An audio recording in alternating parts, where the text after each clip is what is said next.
An adventurer needs three things: energy to carry out any task, the ability to stick to his intentions, and a heart that sympathizes with his friends. A child with red hair shouts to his aunt that when he gets a skill, he will definitely enroll and become an adventurer. One of the children suggests going to look for food. The other one asks what he is telling them. In short, in this world, there is a blessing ceremony. After turning 14, even orphans like them can obtain it, this skill. This was the last chance the four of them could escape from their terrible life. The man, all wounded and bleeding, lies almost unconscious. Returning to the kingdom of Centakilian to the church 5 years ago, someone says that the ceremony this year is very rich in gifts.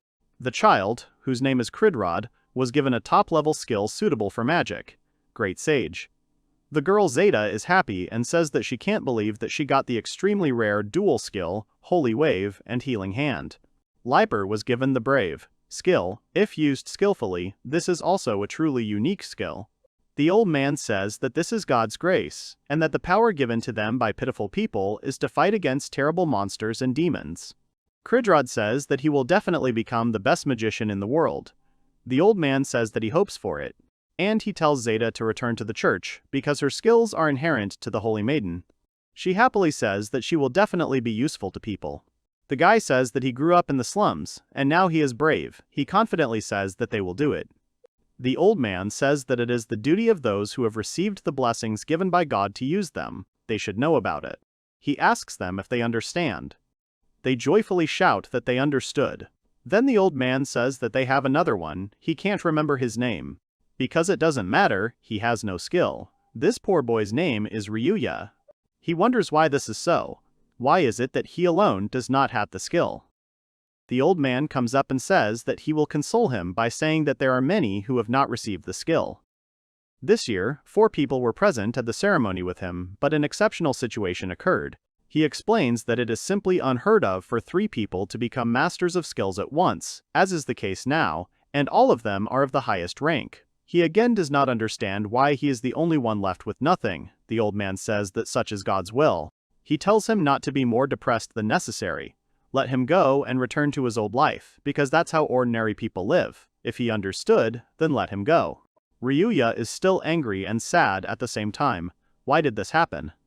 3 others come up to him and start to console him, saying that they are sorry and that he is dear to them. They are just children, and they managed to survive until today because they helped each other. Ryuya looks up with hope. They start saying that everything is different now. With these skills, they will quickly become great. Zeta says that this is where they say goodbye and that she will not forget him. And Lieber wishes him luck in searching for trash alone. They leave and discuss on the way. Well, Zeta went overboard with her heartless, "I won't forget," because politeness is now a necessary key to success. Is she really practicing on it now? He hears their laughter. Suddenly someone pulls his hair. The old man tells him, didn't he tell him to get out of here, because only in submission does the powerless find virtue. The old man says that he will give him advice. Many untalented people often have this story. Does he think that it is worth increasing the level if there is no skill? Then he cuts it off, saying that this is a fantasy, how you can fight monsters and demons and accumulate experience, thereby increasing your level without any skills at all, so this is a completely stupid idea. They throw him out into the street, saying that it's not a sin to be ordinary, but to recklessly go into the forest to level up and end up being eaten by demons. That's what stupid people do. An old man enters a church and says that it is his will that no matter how many mediocrities die, this world will not lose anything, so let it follow the path that suits it best. The thought flashes through Ryu's mind that he is lost. He thinks that any pathetic orphan's life would change if he were to obtain a skill here at the blessing ceremony. In a bet that is made once in a lifetime, he is the only one who is lost. Lieber, Zeta, and Kridrod apparently got a big jackpot. This is good. In his opinion, since his friends will be happy, he will be happy too. Then he starts crying. He screams through his sobs how hurt he is. He says a lot of words. Why are they rare? If he got a simple skill that would be well received when registering adventurers, that would be enough. All 3 of them got the strongest skills. With such luck, if they could share with him. Then he wipes away his tears and decides to stop this.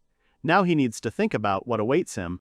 How can he live now? If he continues to live the same life as before, alone, then one day he will die under a fence. And what needs to happen to prevent this from happening? Then he will have to make a bet. In other words, he must increase the level. No matter how many hundreds of thousands of people without skills have challenged and failed, in his current situation the chances are extremely small. At the same time, his level after growing up in the city is equal to 1, probably. This also does not matter. From this moment, in order to survive, in order to look at them a little with triumph, there is no other way. Family, fortune, friends, the one who has nothing to lose, no matter what, can become strong. A few days later, Ryuya, already exhausted, says in agony that this is completely unrealistic and that he will die. He killed 0 monsters. He looks at his palm and thinks what it is. Even the horned hare, who seemed the weakest to him, went and beat him up. He is bleeding again, so he is scared. Anyway, he was running around every single day and only getting more wounds, no serious injuries, but he was scratched and bitten. If things continued like this, it would be brutal. He wonders if it was all pointless. If people without skill try to level up, and it all ends sadly, they get killed. It is in a person's best interests to lead a normal life. A dream appears in a person who does not understand his situation. And when he is faced with reality, he sees this. At the end of the path, death awaits a level 1 without skill and comrades in the fight. He says that if he doesn't come back now, then really, he stops thinking about it and says that since he's going to die anyway, no matter what path he takes, he thinks that he needs to move forward. And then, deep in the forest, he met a blue dragon. Even he knew about the horror that emanated from the dragon. There are rumors and legends that it killed the best adventurers in the blink of an eye and destroyed countless cities and villages. He trembles and understands that he is dead. He thinks what to do now. Suddenly, he hears a voice. Someone says that by the will of heaven he dared to come down to earth and he never thought that he would encounter such a strange fate. Ryuya thinks that this may be the dragon speaking. They tell him that he is wrong, that he is wrong, that he is not just a dragon, he is a snake dragon. Ryuya does not believe it. The dragon serpent says that his fate has managed to unite fate, influence the will of heaven and bring him together with it. He asks him what he wishes for in the future. Ryuya doesn't understand what he's talking about, what fate, heaven's will, desire. He thinks the dragon serpent is talking about how to kill him.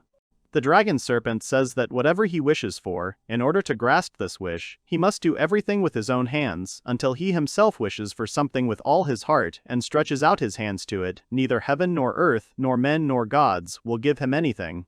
He repeats his question, what does he wish for? The hero asks him again. Ryuya thinks what kind of nonsense he is talking again. No matter how much he asked for a skill, the gods did not give him anything, and if he asks for it, will the snake dragon really fulfill his wish? He clenches his fist and says that he then desires power, such great power that even without the skill that God was supposed to give him, he would have no problem at all. He asks if the dragon serpent will give it to him. The dragon snake begins to laugh. He says that force is possible. However, as he already said, neither heaven nor earth will give him anything. He must grasp his desire himself and feed it. All he can do is help it. He will get everything, desired and unwanted. Ryuya asks if this is true. He replies that this is also the will of heaven. He asks how this is. He says that he will say it briefly now. The blue dragon snake, Umanonushi, will become his devilish trainer and train him through brutal beatings until he is exhausted. He confidently says that he has understood him. 5 years later, Ryuya lies on the ground from the impact and is told that the break is over. Ryuya asks the dragon snake teacher to repeat. He says that it is enough. He tells him to check his status. His name is Ryuya. He is level 8000,034,7947. He has no skills, but his strength is 27,493,000, 1,998, 1,002,998, 234. Physical strength is 31,009, 617 pounds. Intelligence is 25,440, 16,7,414, 1,057. Luck is 25. Ryuya says that he is a talentless person with no skills. He says that for now, it is worth training a little more. The dragon tells him to just know that normal people do not exceed level 99. He asks if he is serious. The dragon confirms. He asks why then, is it because his opponent was a serpent dragon? He replies that he can only say that such is his fate.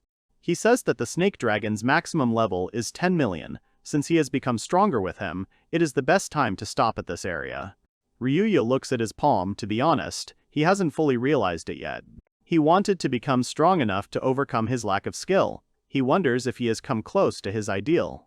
The dragon serpent teases him, saying that he is about to cry from sadness. He menacingly says that no, he was remembering his hellish days.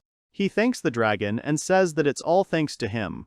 Then the dragon serpent says that he has a parting gift for him. He says that the power that he received, he himself has grown and grasped over the years. He said that they do not give anything, but as for the gift, let it remain between them. Ryuya agrees, and the dragon says goodbye to him. He says his rock has reached the next level, now he better go and do what he wants. Ryuya asks if they will meet again. He only replies that it will be if that is what his fate has destined for him. Ryuya says that these 5 years were like a dream, he almost died in every way, really. Suddenly, monsters appear behind him. He sees that they are goblins, and gets angry because they are so tactless, disturbing his memories. He attacks them. One goblin simply disappears from the blow. He shakes his hand and says that it didn't work because he broke it into small pieces again. If there are no corpses left, he notices that the goblins still don't run away. He beat all the goblins and wonders what to do now. Not only did he become physically stronger through the training, but it also seemed to be a story about working to cleanse his soul of small resentments and hostility. He will gain power and rise, laugh at his friends who abandoned him. Before training, he had such feelings, but now for some reason they were washed away somewhere. He risked his life so much that there would be no time for this, but now everything cannot continue in the same spirit. He remembers something and says that maybe he should implement this plan again. Even without the skill, he can somehow make ends meet with the help of tolerable quests. He jumps off a cliff and decides that he will try to become an adventurer. He lands calmly and walks next to the river. He is stopped by men with a bad look, who laugh and say that it is dangerous to wander here alone. The robbers begin to surround him. They say that if he doesn't mind, they will take him to a safe place. Ryuya thinks that if they don't take away personal things by force, then they want him. He asks them if they really kidnap people. One says that by saying this he is dishonoring them, and that they are ordinary people, friendly and a little wild. One says that, however, if only he had some good skills. One asks the other, the merchant will pay a lot for it. The other says, what a wonderful plan it is. They keep saying, that's what it means. If he doesn't want to die, he'll follow them like a sweetheart. He shouldn't worry, they'll sell him for a high price, he'll be happy if they set a high price for him. Ryuya tells them that, unfortunately, he has no skills. Even if they sell him, they won't get much money for him. One tells him that even if he lies, the merchant's evaluation skill will see through him. Frankly, they will be satisfied even if they sell it for cheap. Ryuya tells them that there is nothing to be done. He asks him if he has resigned himself to the fact that he has no source of income. He replies that he has. The next moment, Ryuya simply hits the man, sending him flying far away. The bandits begin to panic. They shout that he killed him with his bare hands. They say to be careful, because he still has skill. They reason, is a skill that can be used for surprise attacks really such a great thing? They decide to kill him, because he will no longer be a commodity. Ryuya reflects that their comrade was killed, but the joy of the high quality of the loot is higher for them. He calls them mentally freaks. They all attack him at once, but they all just die. The last one trembles with fear and asks for help. Ryuya says that if he lets them go, they will kill, sell, because they have already done enough. Ryuya doesn't feel like a callous person who doesn't care about the killers at all, but rather than drag him out of this wilderness for several days and hand him over to the proper people, it's better to kill him. Another one comes up and says that while he was doing his own thing, he dared to kill everyone. Ryuya turns around and is told that he has such a powerful skill. The jock asks if this is a pure buff skill. He thinks it's the leader and says he doesn't have any skill. Here the jock changes his appearance and says that, to tell the truth, he is also a carrier of the enhancement skill. He has a plus 10% to his strength, so why don't they measure their strength? Ryuya asks him if he listens to him at all. Ryuya asks if he really is robbing in the mountains. Since he has a skill, he is the chosen one. Jock asks what of it. Ryuya says that the point of power is to use it for others, but he, having skill, only uses it for himself. In addition, he tries to harm others. He asks if he is stupid. Then he says that then, as he wanted, they will measure their strength. Ryuya lifts a huge stone with one hand. The jock immediately gets scared. Ryuya calls him a robber and points a rock at him. He screams, and eventually the rock crushes the jock. Ryuya looks up and sees someone. He jumps and reaches the man. He asks if he is the merchant who incited those robbers. He trembles with fear. Ryuya asks if they were his bodyguards. He says no. Ryuya says he met him on the road while transporting goods. Ryuya says that the shop is closing today, but he denies it more and more. The merchant immediately falls to his knees and begs for forgiveness, saying that Ryuya is truly strong. Since that's the case, maybe under his leadership they will find a useful use for his skill. Ryuya is surprised. The merchant quickly rattles off that as a reward he will pay him 3 times more than he should have given to those slackers, such is the price of his abilities. Ryuya asks if he is really offering to become his accomplice.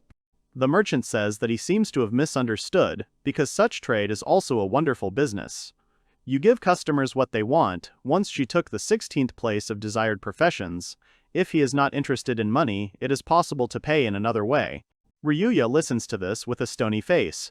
The merchant says that it can be paid from an innocent girl to a mature woman, of course, even by men. He laughs, says that of course it is for the world, for people. The next second, blood spurts, the merchant dies. He enters the dealer's car, opens the door, and says that if there is someone here, they better run. He sees a little girl with chains on her hands and wonders if she is also a victim of kidnapping. In the kingdom of Centakillion in the fashion center of Simonora, the girl is addressed as Madam and asked if she has any wishes, if she needs the bare minimum or something for a party. They assure that they will fulfill any order. They say that today she also has a nice casual outfit, just like pajamas. The girl is shaking and does not understand what to do. She was allowed to choose whatever she wants, but it is her first time in such a fashionable store. She asks Ryu to help her.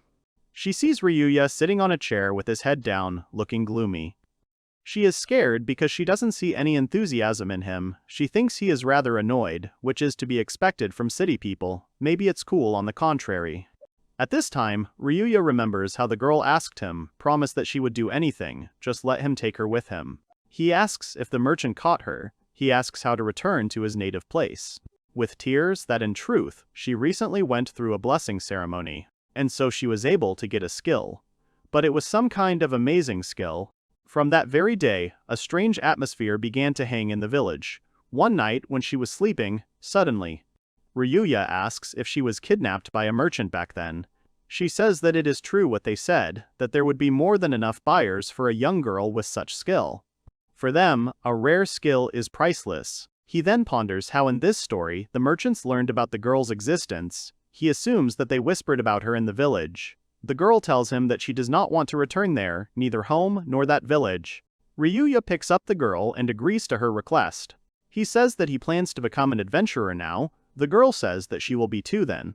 In general, this is the course of events that led them here, but it is really good. The worker says that her outfit is suitable for any long journey, as he requested. The girl asks him how he is. He gives them the parting gift of the dragon snake. He decides that it may have such a use.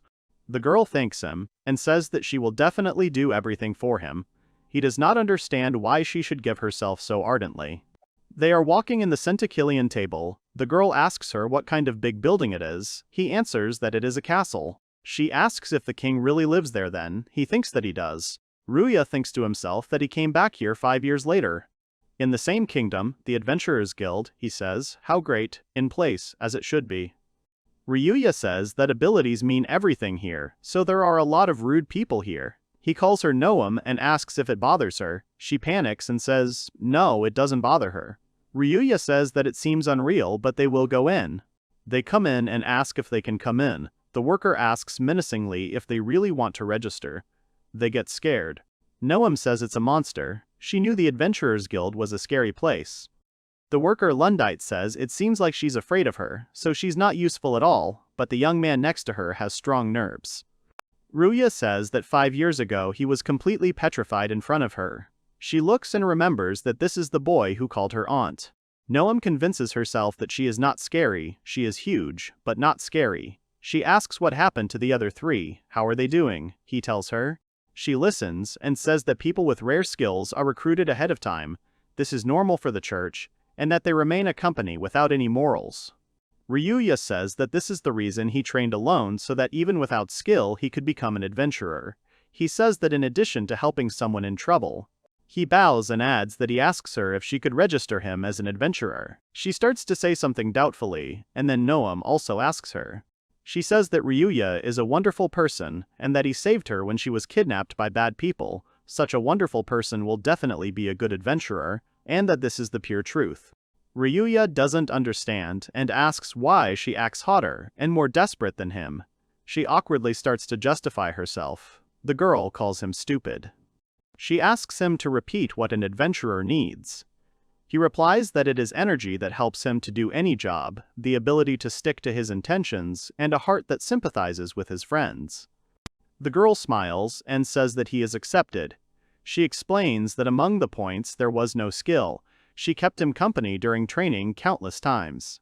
Noam tells him that he is such a good man, and then adds that Ms. Lundite is good, even if she looks formidable. Lundite says the girl has been through a lot, so this is entirely a legal matter. She replies that something like that. Ryuya starts talking about this incident. When he met her, he killed the merchant and his henchmen who attacked him on the spot. Lundite says that outside the city there are essentially no problems with hand-to-hand combat. She calls him a good guy. Ryuya says that the merchant had something that might be useful among his things, and he gives it to her. She takes the documents and is surprised. She shouts that these are trade account books, duplicate contracts, even notes on customer habits. It's cool to give such a gift before registration. Ryuya thinks to himself that it's good that he took precautions. Nuam says that he is still amazing. Lundite says that she will then give the promising recruit this. She hands over a paper with a sign on it and asks if he knows how to use it. Noam asks what it is. He says it's a guild card, shows the information needed to register. He says that's how they smear the blood, and this is what happens. Lundane looks at his stats and says that 17 levels is enough for a beginner. She asks if this is the result of training. He thinks to himself that it can't be because his level is too low. Ryuya asks them to wait for a second and goes out. He sees for himself that his level is 8,000,917. He breathes a sigh of relief and wonders why he was shown this then. He comes back and asks if it's true that 99 is the maximum level for a human. Lundite confirms and says that it's written in some book, but she hasn't seen it in practice. Even an adventurer can get rank A upon reaching level 50, and for someone to go over level 60 is already something out of legend. Ryuya understands. In other words, the card is not designed to show a level higher than 99, so it displays the last 2 digits available for display. Lundite says that the registration is complete. Now he, Noam, interrupts her and asks to take another person, asks to love and favor, to let her work here. Lundite says that since she passed the ceremony, she is already a fine adult. There is no reason to refuse her even based on the guild's principles. She asks if it will register her skill. Ryuya looks at her. Lundite says that she is ready, as a capable adventurer, to summon her skill that will bring her so much grief. Ryuya intervenes and asks what if she doesn't show it. She replies that it's impossible, especially the skill. She says it must be hard for a girl, but it still has to be done. Noam screams that she will do it. She confidently states that since she will be an adventurer together with Mr. Ryu, she has no shadow of a doubt. Lundite says that's a good answer. She holds out a card and says to use it. She draws blood. The characteristic is shown. She is at level 1. She has the skill of the King of Alchemy, so her suitable job is an alchemist. Ryuya asks what the king means. She quickly flips through the book and tries to find the list. Then she says that she thought so, that it was the highest level of alchemy. The girl does not understand this. Lundite even screams that this is a top-class crafting skill, including a mixer, a blacksmith, and a mechanic. Yes, with only one alchemist, the price of the city will skyrocket. She screams that this is crazy cool, and that this is a real walking industrial revolution. Noam tells Ryuya that she thought the skill was unusual, and he is surprised by Lundite's reaction. Lundite says that it turns out that everyone in her homeland went into a frenzy. She is like a golden egg, because when such a skill appears, everyone will lose their heads. Noam screams that she only wants to be with Mr. Ryuya, and that she only trusts him. Ryuya also learned the feeling of mistrust towards others. The trust and human relations built up until now were destroyed due to the skill he received. Since he can do it, he wants to help her. He tells Noam that he heard everything. She smiles at him in return. Various people started saying that since she had such a cool skill, she should join them, and with Mr. Michao, the owner of the Ghost Hands skill, they would become B-rank friends. They add that if you look after her, she is also a cutie. You can create phantoms both during the day and at night. You couldn't wish for anything better. Ryuya defends her and tells her to get out of here because she wants to be in his company, so there's nothing more to say. They start yelling at him to shut up, calling him a worthless piece of trash, and not to dare show off in front of these ghostly hands. Here, Lundite adds legitimate self-defense. 40 minutes later, southeast of the city on the plain of Courant, Lundite says that she has fallen in love with him again and thinks he gave them a hard time. Ryuya says he did him wrong. Noam says it was unbelievable. Lundite tells him not to worry because that rot will be finished off someday. She says that something else is important, and that they are starting training new recruits, collecting medicinal plants. No one reacts. She screams that she can't hear them and asks just as loudly if they want to collect herbs. The two scream that they do. Lundite tells Noam, calling her a pink baby that their mother just gave birth to, that cooing is also something good. She asks her to repeat it. Noam coos. Lundite yells at Ryuya, asking if he's happy. She's going to pound all the intricacies of being an adventurer into them with no time to breathe. He yells that he's happy. She tells both of them that if they weaken, she will stuff them with black algae, reminiscent of the waste in their bodies. Thus begins the training.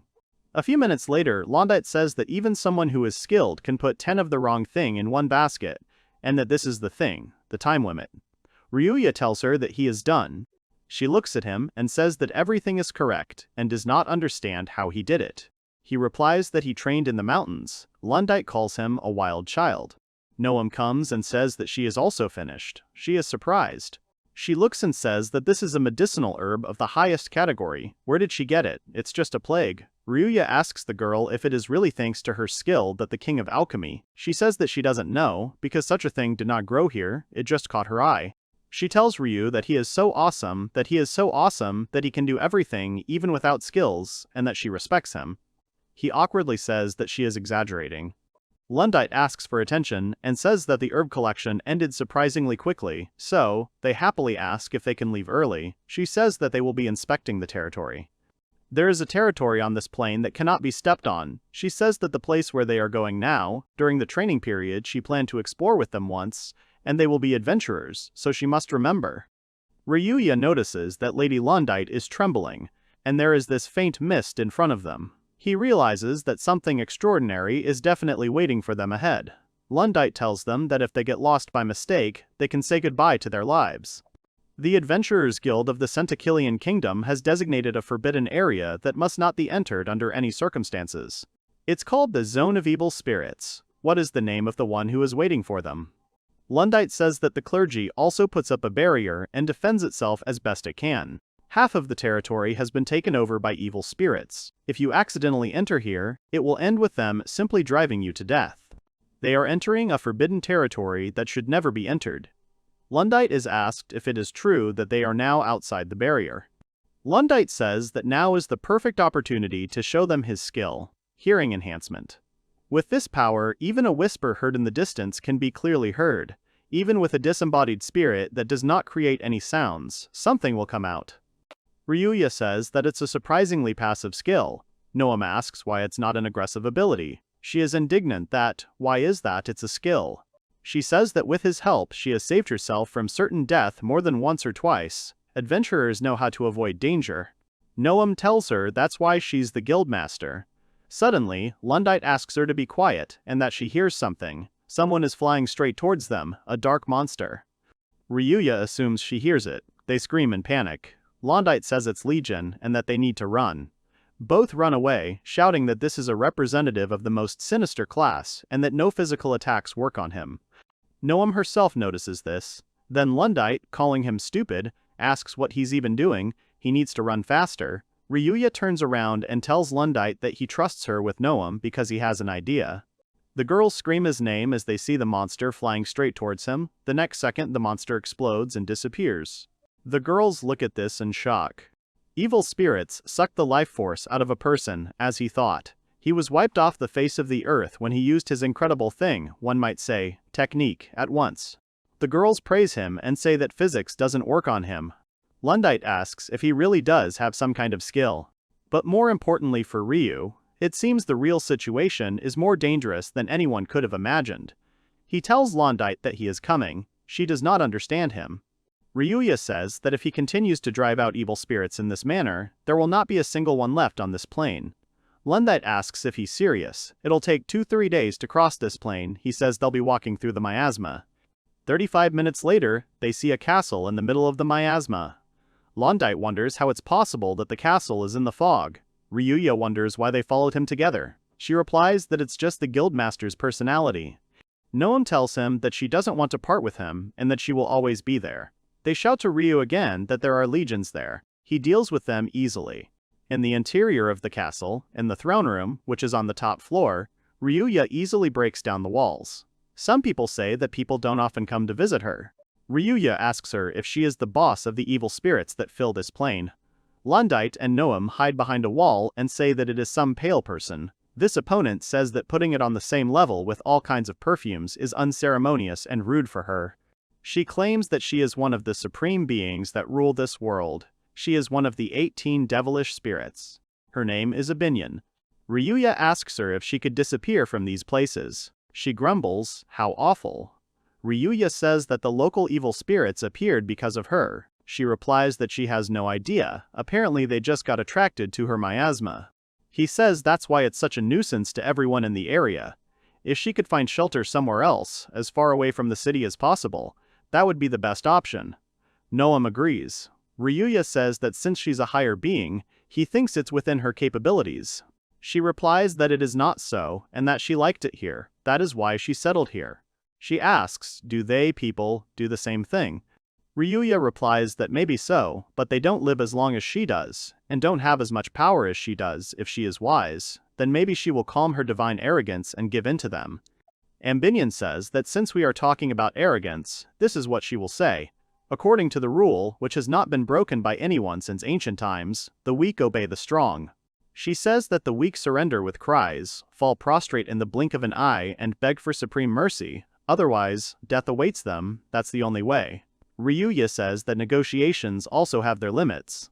Then, if he is stronger than her, then she will submit to him. Ambinion sternly asks if he understands the situation he is in. She says that this ignorance, and even such vanity, deserve certain death. She will kill him slowly. He will feel the torments of hell. Both girls panic and say that Mr. Ryuya wants to fight the boss of the evil spirits. Let everyone say what they want. But this is a completely different level. This is what the intuition of an adventurer with more than 10 years of experience says. Suddenly, Ambinion addresses them, and they become frightened. She points her finger and tells them not to worry, because she will spare them and let them return to the city. They don't understand her. The boss says that in return they will spread the word around about the tragic death. This guy died. They will be singers warning others. Here, Ryuya says that he had no doubt that she would not leave anyone alive, so she is kind. The boss says it's an efficiency problem, but he doesn't know what he's getting himself into, so that'll be enough. Ryuya says that she still leaves 2 alive, so there are good feelings in her judgments, and that she is even liked a little. Suddenly she starts to blush, and then screams, what is he doing again? Even if he flatters her, nothing will come of it, and that it is useless. Ryuya says that this is why he will not take her life until she completely surrenders. She says that it is still unpleasant. She screams that no one gave a damn about her. Ryuya irritates her even more with his words. She screams that before she dies she will give him a lecture about the structure of this world. She tells the girls that they will listen too. She tells them to listen here. There are 3 types of higher beings on Earth. In truth, she is the top type, she is a devil spirit, and there are only 18 of them in the world. Ryuya raises his hand and reminds her that she already said this when she introduced herself. She yells in irritation that he doesn't know yet. She shows the records where it is said that the maximum level for people is 99. She says that you can train as much as you want, but people's level does not go beyond 99, she says. What a pity. Ryuya asks her, based on this, how are they doing with this? She is happy, and says that it is a good question. She replies that, to make them even more desperate, she will dare to tear off the leaves one by one. She draws that the demon race reaches up to level 999, devils a maximum of 9999, and devil spirits 9999. She confidently and proudly tells them that her level is 598845. Noam is shocked that she has a level above 10,000. Lundite says that there is no way a human could compete with that and that their city is finished. Ambinion says that this is the reaction she expected. She turns to Ryuya and asks how he is. If he realized his dwarfism, he says no. He uses his power so that Ambinion herself closes herself off from the light and screams what kind of amazing life energy this is. She feels that her body, the body of the devilish spirit, is evaporating.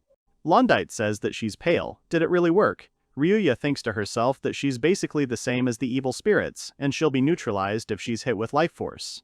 Ambinion says that this can't be. She doesn't see this guy's information. In other words, his level. Ryuya says it's because his level is 8,347,997. She is shocked. The girls also look at her in bewilderment and ask what he said. He repeats that he has 8 million. Here the boss falls to his knees and screams that she surrenders and that she was stupid. She didn't know what she was getting herself into, so she begs for mercy, at least for her life. Ryuya asks her if she believes him, and she replies that of course she does. She calls him Majesty and says that the way his power surpasses hers is bone-chilling. She continues to say that she humbly apologizes to him for disturbing her, but he does not happen to be familiar with something like a huge snake or some natural phenomenon. He asks if she is talking about the dragon snake. She is surprised and asks if they are carelessly breaking the rules of the universe and leaving. Ryuya asks what this means.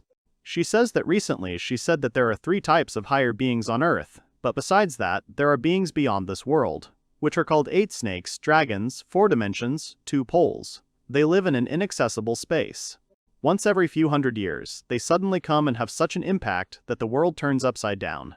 Ryuya thinks to himself that he understands. She says that, by other powers, calling him Majesty, that he was chosen by the dragon serpent. She humbly asks to forgive the rudeness she showed, so that she will do whatever is necessary. Ryuya says that, then she should die. She immediately twitches. Ryuya asks if he was scared, because he was just joking. And so peace came to the plane, and on the way back he was bombarded with questions. Lundite says he has such an incredibly high level, so he will have to believe. And Noam says that she thought so, that he is an amazing person.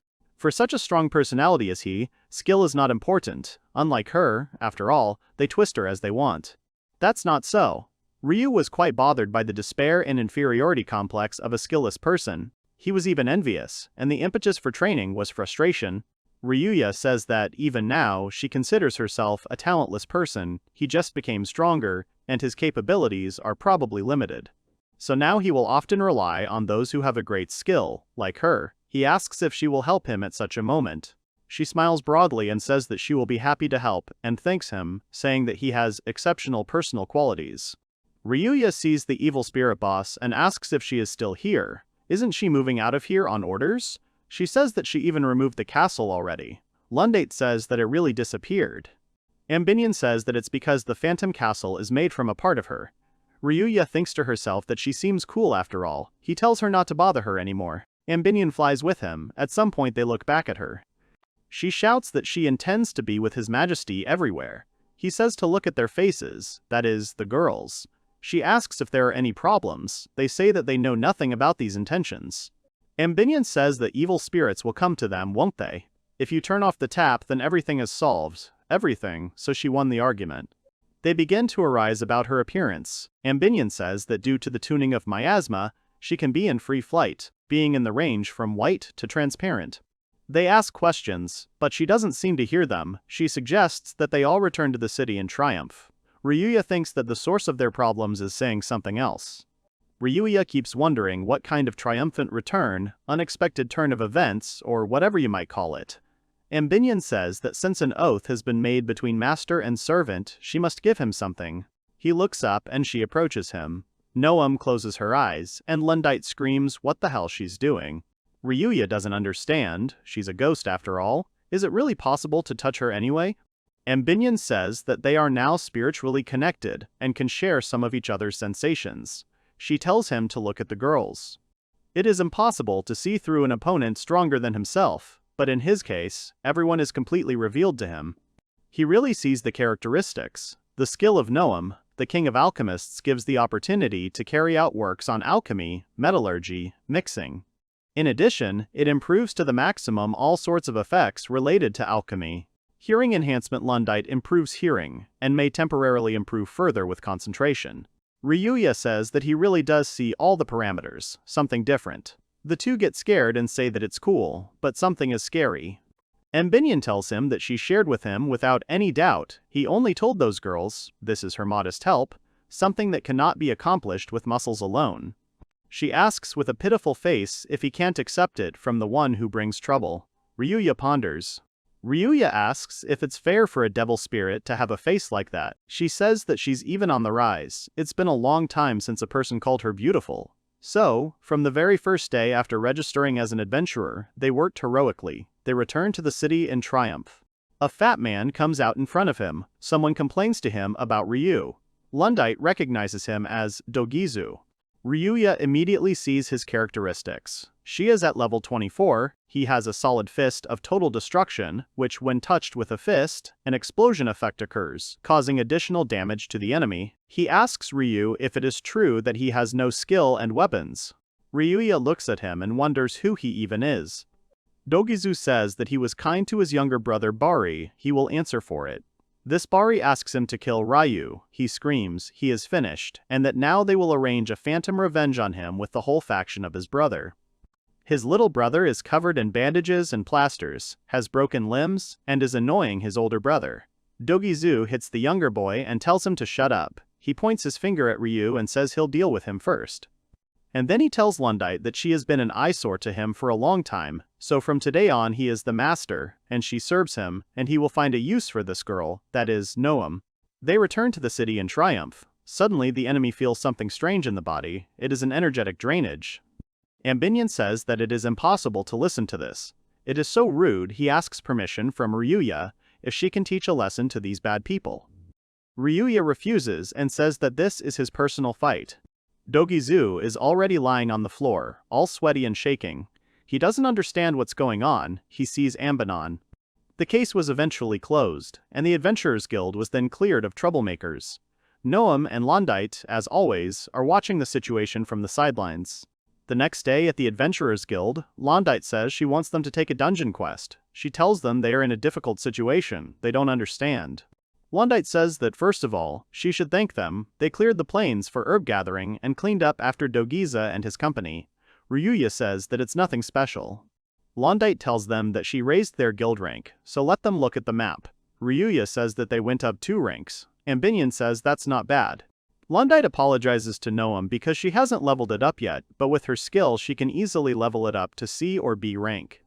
She waves her hands in panic and says that everything is fine because Mr. Ryuya contributed more than she did. Mbinion is touched by her, saying that she is adorable and how modest she is. Lundite tells the boys that they are going beyond the pale, they are rapidly rising in rank, and she is helping, which is why she said that they are in a difficult situation. Ryuya asks what the problem is. Mbinion says that it's even more of a problem because their abilities. Lundite interrupts her and shouts that this is true, and the powers that be will not leave them alone. They will either want to accept them or crush them. The guild cannot protect ranks from F to D. Mbinion says that the church, the royal palace, the Academy of Magic, and other organizations, the list of those who would want to use them, can be continued endlessly. If they don't want to be used, they'll have to show some character. All Ryu has is his hands, but if he uses them seriously, he could start a war. Immense power is not evil in itself, but it cannot be used only for one's own benefit. He can use it to bring peace. In the background, Lundite tells Mbinion that she knows a lot, and she brags. Suddenly, Ryuya says that he understands. They need to complete as many tasks as possible so they can raise their ranks. Lundite says she will write a letter of recommendation in her own name just in case. 43 minutes later, they find themselves in the kingdom of Centakilian at the gates of the dungeon. Noam and Ryuya are surprised that they are huge. Dungeon guide Komodanshiski tells them that it is not allowed, so they should leave. She says he's level 17, D rank, and has no skill. Is he really that stupid or blind? She scolds him and asks what they're even thinking about in their Adventurers Guild. He says they have a letter of recommendation. She yells for him to give her the letter. Noam says in the background that she's scaring her. She reads the letter and says that her eyes do not deceive her. The letter says that these two are strong, so everything is fine. She says that her sister wrote it, and she did not believe it. In the dungeon itself, Noam calls out to Ryu in fear. He says to himself that, as he thought, Noam is only level 3, so the dungeon scares her. He tells her to stay close to him. She says that's not the point. She was thinking about the materials specified in the request. He looks and asks if it's true, she confirms. The guide curses and tells them to stop discussing anything because this is not an attraction for couples in love and that she will leave them here now. Ryuya asks her if people with strong skills are given more opportunities in the dungeon, and she replies that of course they are. She says that it is unfair, no matter how hard a person tries. A strong skill decides everything. There is nothing to be done about it. Those who have a strong skill live much richer than others, so it is easier to raise the level. Ryuya thinks to himself that the lady is right. He is sure that many people who are unlucky would agree with her. She says that they have come and that here they can get the root. Their first goal is to find the miscanthus root. Noam says it's weird that it only grows there. She says she's going to go pick it. A woman stops her and says there's a trap. She says that the root is the body of this monster, and when a living creature enters its territory, it entangles the victim and sucks all the blood out of it. She says that an effective way would be an ability that can hit and penetrate the ground and deal damage, or set everything on fire with a fire skill. Ryuya picks something up and asks if this is what they are looking for. The woman replies that it is, but when he senses danger he must try to escape. Ryuya says that is why he quickly pulled it out. The woman says she doesn't realize that this one is bigger than the usual miscanthus roots. It's the first time she's seen one that's giant. Noam reports that it is miscanthus dragon root, and the chance of getting it is less than 1%. Ryuya asks her again if she knows about him, and she replies that she thinks so. Item appraisal is one of the features of the Alchemy Lord skill. Since she went with it, the quality of the ingredients found is improved, as was the case in the tutorial quest. Their second objective is to find the Horn of Chi-Chi. This monster roars at them. The woman says with concern that this monster pierces steel armor as if it were a piece of paper. Ryuya, removing the horns from the monster, says, "Is this really so?" She is shocked and says that this is also something amazing. She has never seen anything like this. Ryuya asks Noam what it is. She replies that it is the best material not only for making armor, but also as an alchemical ingredient, the Kichi blade. The woman asks if this is another rare drop. She confidently replies that it is. They praise the Lord of Alchemy. Ryuya says that it turns out that this ingredient is rarer than what they were looking for, and then adds that it's the last one left. The guide sternly tells them not to dig in because everything is fine. She asks them if it is true that only red sand remains. She tells them that it is much more dangerous than the ones they encountered. Ryuya asks her to take them to him, and that they rely on her. She only tells them that they should not say later that she did not warn them. Red sand is a soft, high-quality mineral that can be used to make medicine, but when exposed to air, it disintegrates into various compounds and mercury. To protect itself, it attacks any living creature that comes near it. It is also called a mercury slug. Ryuya wonders if this means he's liquid and worries about how they'll drag him to the guild. The guide stops and says he's somewhere around here. Then a monster suddenly emerges. The guide screams in panic that it really did emerge and that there are a lot of it. Ryuya asks how to defeat him. She replies in fear that she has no idea. He is immune to physical attacks, and also poisonous, probably with some skill. No matter how strong the poison is, it won't affect Ryuya, which means he has a plan. Ryuya tells Noam that he will dive. She understands and obeys him. Ryuya dives right into the liquid. The guide screams in horror. Did he even listen to her? He will die like this. After 2 minutes, she freezes and asks if the mercury has stopped moving. Ryuya comes out of the liquid. He shows some kind of ball and asks if it is a core. She screams that it is. She asks how he survived it all. Noam comes up to them with a glass of water and says that mercury poison accumulates in the body. She made an antidote. The guide, shocked, asks when she managed to do that. Ryuya thanks her but says he's fine. Noam asks him not to lie to her and to just drink it. He says he's not lying. The guide still doesn't understand what's wrong with this guy. Here she hears a voice that tells them not to just stand there. It is Ambinion who says that if nothing is done, the core will melt and disappear. She asks to give it to her. She says that her body is separated from the outside world, and there is no air, not even oxygen. Ryuya asks if they are going back. Noam agrees, and says that as expected of him, he did it so easily. They ask him if he can pull it back out later. He says that it will be a bit of a bummer. The guide remains where he is, watching them go. Although he has no ability, he is strong. She underestimated him, which she admits. She is sure that he will be very happy to receive 3 rare materials. He still found one good person. She runs after them and asks them to wait for her, not to leave her alone. A week later, at the Adventurers Guild, Lundite says that they are too fast. Are they finished already? She angrily asks what she should do with them. She decides to introduce them to the head of the Artisans Guild, Senjui. They meet. Ryuya asks Lundite what a craftsman's guild is. Senjui sees what they got and asks if this is the quest that requires such rare materials, even though it takes several years for adventurers with a high rank to collect all of them. Lundite says that the quest is not finished yet, so he asks to sit down and explains. Ryuya wonders to himself why the representative of the craftsmen is here. They are asked, which means they have something to make from these materials. Noam says that painkiller, tonic, and red sand are the three main ingredients for the potion. Ryuya doesn't understand, and asks. Lundite says that it is a very strong version of a normal potion. They say that it can even restore lost limbs and blood. The customer of this quest is the Royal Palace, together with the Guild of Craftsmen. It is necessary to collect materials, make and deliver at least 10 bottles to the Royal Palace. Even the best doctors and alchemists cannot fulfill such an absurd order. Senjui says that it seems like the war with the demons in the northeast isn't going well. Such a potion might be made by someone with high alchemy skill, but his guild doesn't have one. If there was such a person somewhere in the kingdom, he would be worth his weight in gold, so when someone receives such a skill during the blessing ceremony, he is hunted. Ryuya looks at Noam. Senjui says that he will have to call off this mission. He is sorry, of course. They will lose a lot of money. Suddenly, Noam asks to wait, and then says that she will make these potions. Senjui is surprised. He angrily asks who she is, what she is talking about. She says she has the skill of an alchemy lord. He is shocked. She says she knows how to make them, so he can rely on her. She takes the ingredients, and he freezes in shock. Senjui yells at Lundite that she had someone like that in the guild, so why didn't she tell him earlier? Lundite calmly tells him that he can rely on her. She says that it seems like she decided to use her skill on her own accord.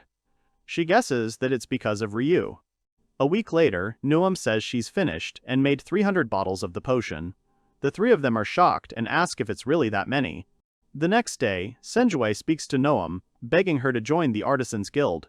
Ryuya thinks to herself, this is how it all turned out. Senjui says this place is not suitable for her.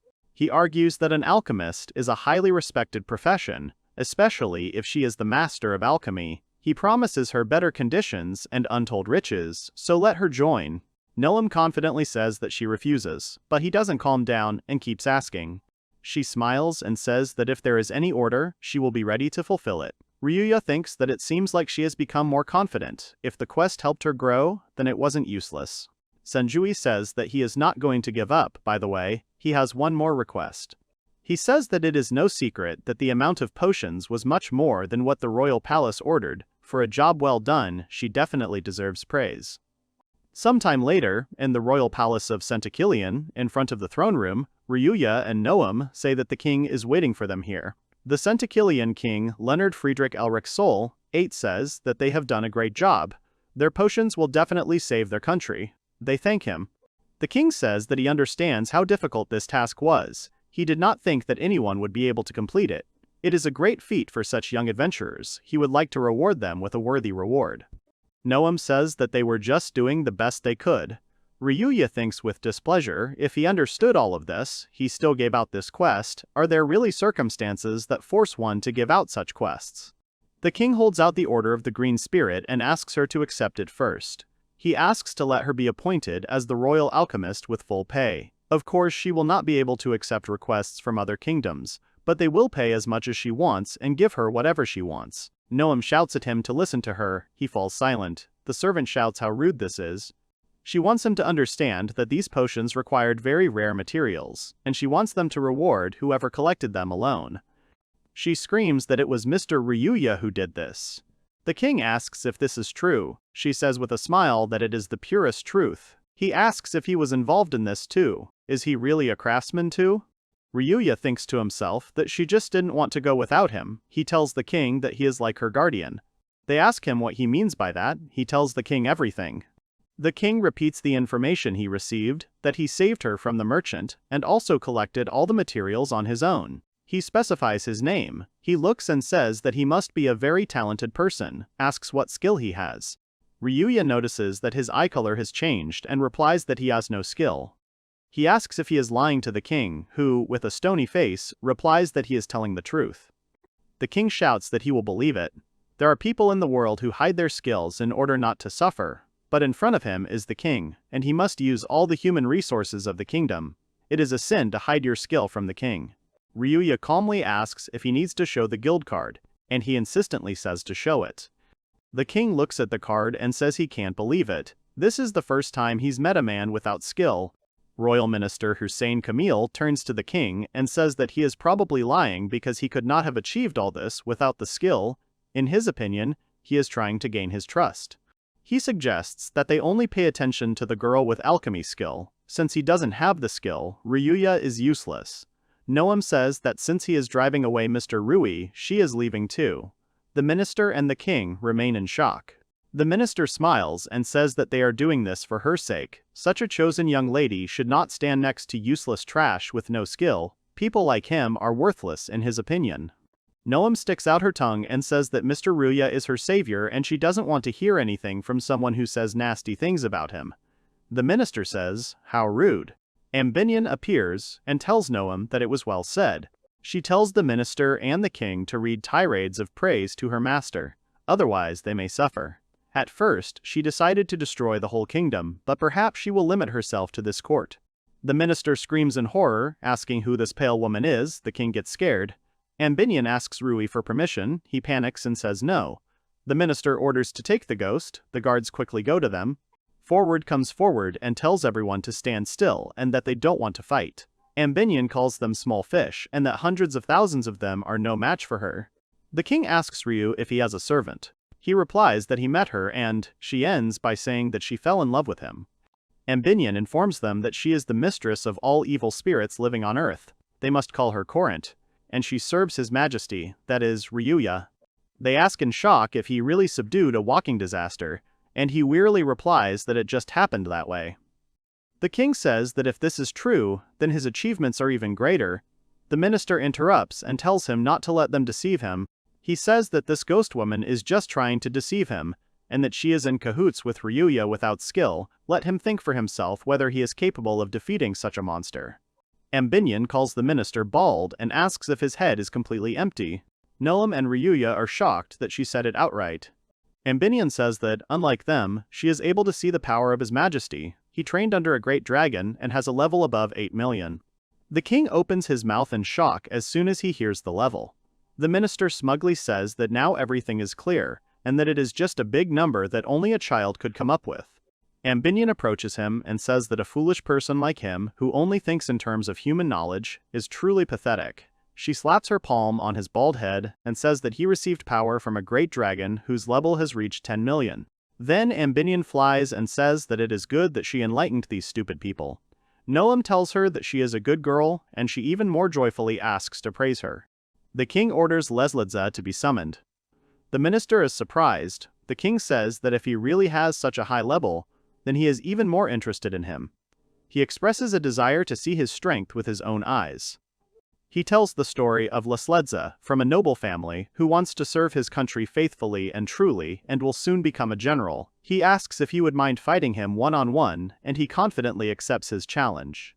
The knight of Lesledza comes out in armor and asks if his opponent is really an adventurer. What kind of nonsense is this at such a time?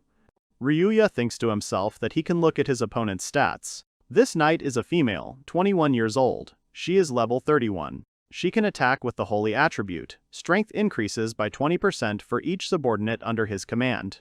Ryuya thinks she's in her early 20s and already level 31, so that's not bad. Then he points out that she's a woman.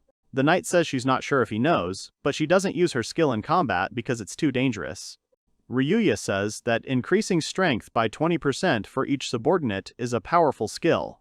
She asks in shock if he really has the skill of assessment. He replies that he doesn't have the skill at all.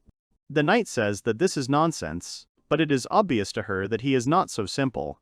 She says that he is right. Her skill becomes stronger as the number of her subordinates increases. She currently has around 100 people under her command, and they count even when they are not in battle with her. She concludes that, in other words, her attack power is now increased by 20 times. Ryuya says that he is impressed. The knight swings and says that he can easily kill him with one blow of monstrous force. Now he must understand that it is stupid to use him in a normal sparring. Ryuya says that it's okay, so let him use it, because the king wants to see his strength. If she doesn't hit with all her strength, he will be disappointed.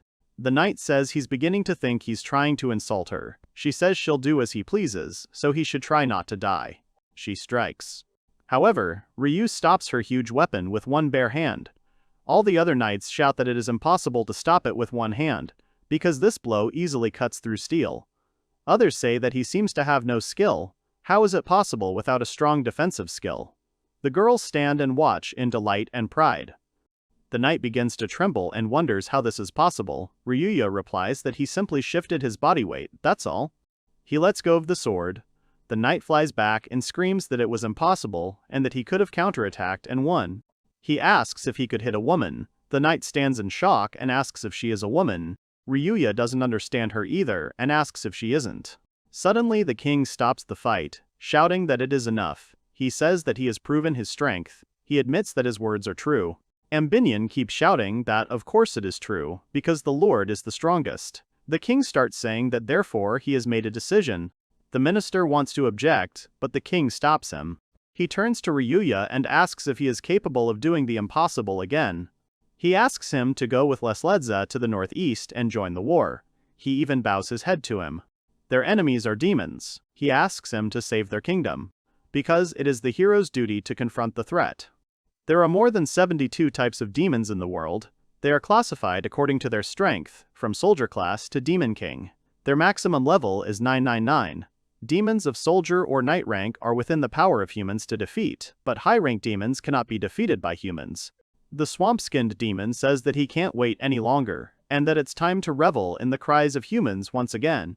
Countless demons threaten humanity. Only by uniting can they fight back. Ryuya will challenge the demons to a decisive battle. All it takes to win is a fist, no skill required, but no less powerful. A few hours later in the northeast of Centakilia, on the front line, the knight sees the victims and says that this cannot be, and that it was a real massacre, terrible. It was said that there were 6,000 men on the front line, plus another 1,000 on the last line of defense, but things don't seem to be going well. The knight approaches the general and asks if it is him. He asks, because the potion should have been delivered already, shouldn't it? The senior commander says that it was delivered. However, the assistant to the senior commander is standing next to him. He finishes his thought and says that everything has already been used up. The knight is shocked. The senior commander says that the demons' attack suddenly became much more violent. Their forces were insufficient, so they had to use up all the potions. He asks for forgiveness for this. Ryuya thinks to herself that they are still in such a sorry state. The knight trembles and says that this is such a bloodbath. She screams to stop. She says that she will personally cut off this demon's hand. Ambinion asks her if she knows that he can easily grow it back. Did she really not know? Then Noam runs up and tells them to get out of the way, to disperse. She starts treating the wounded. Noam tells Ambinion to get everything. She says that she understands. Noam says that she will prepare the potions first. She says that there are a lot of materials and all sorts of tools that she received from the king, so now she will prepare more potions. The senior commander is shocked. She confidently says that she can do it, because she is the master of alchemy. All the knights and soldiers look at her with surprise and admiration at the same time. Noam asks if everyone heard her. She orders the potions to be given to the most wounded first. They thank her, saying that she saved them. Despair has been replaced by hope. They are shouting to treat the seriously wounded first. Even those who are dying can be saved. Light has shone in the eyes of the wounded. Ambinion says that Noam is a brave girl, since she has the courage to use it as an item storage. It reminds her of someone. Ryuya says that Londite said the same thing. Ryuya stands and thinks that he also wants to help somehow. He turns to Ambinion and says, she can draw out energy, but can she do it the other way around? The wounded look and wonder what this fog is. They give in to the energy. The doctors shout that the wounded is getting better. They wonder if it is really healing. Ambinion releases his life force, so their regeneration should increase. Ryuya in her arms asks if it is necessary to carry him in her arms. She answers that there is no other way. Their first task is to cure everyone so he can keep the number of deaths to a minimum. An hour later, they are thanked and told that, without their help, thousands of people would have died. The knight bows to them and says that this is an amazing feat. She guarantees that the rumor will reach His Majesty. She takes off her helmet, causing all the knights to stand in shock and ask if she is sure she is worth it.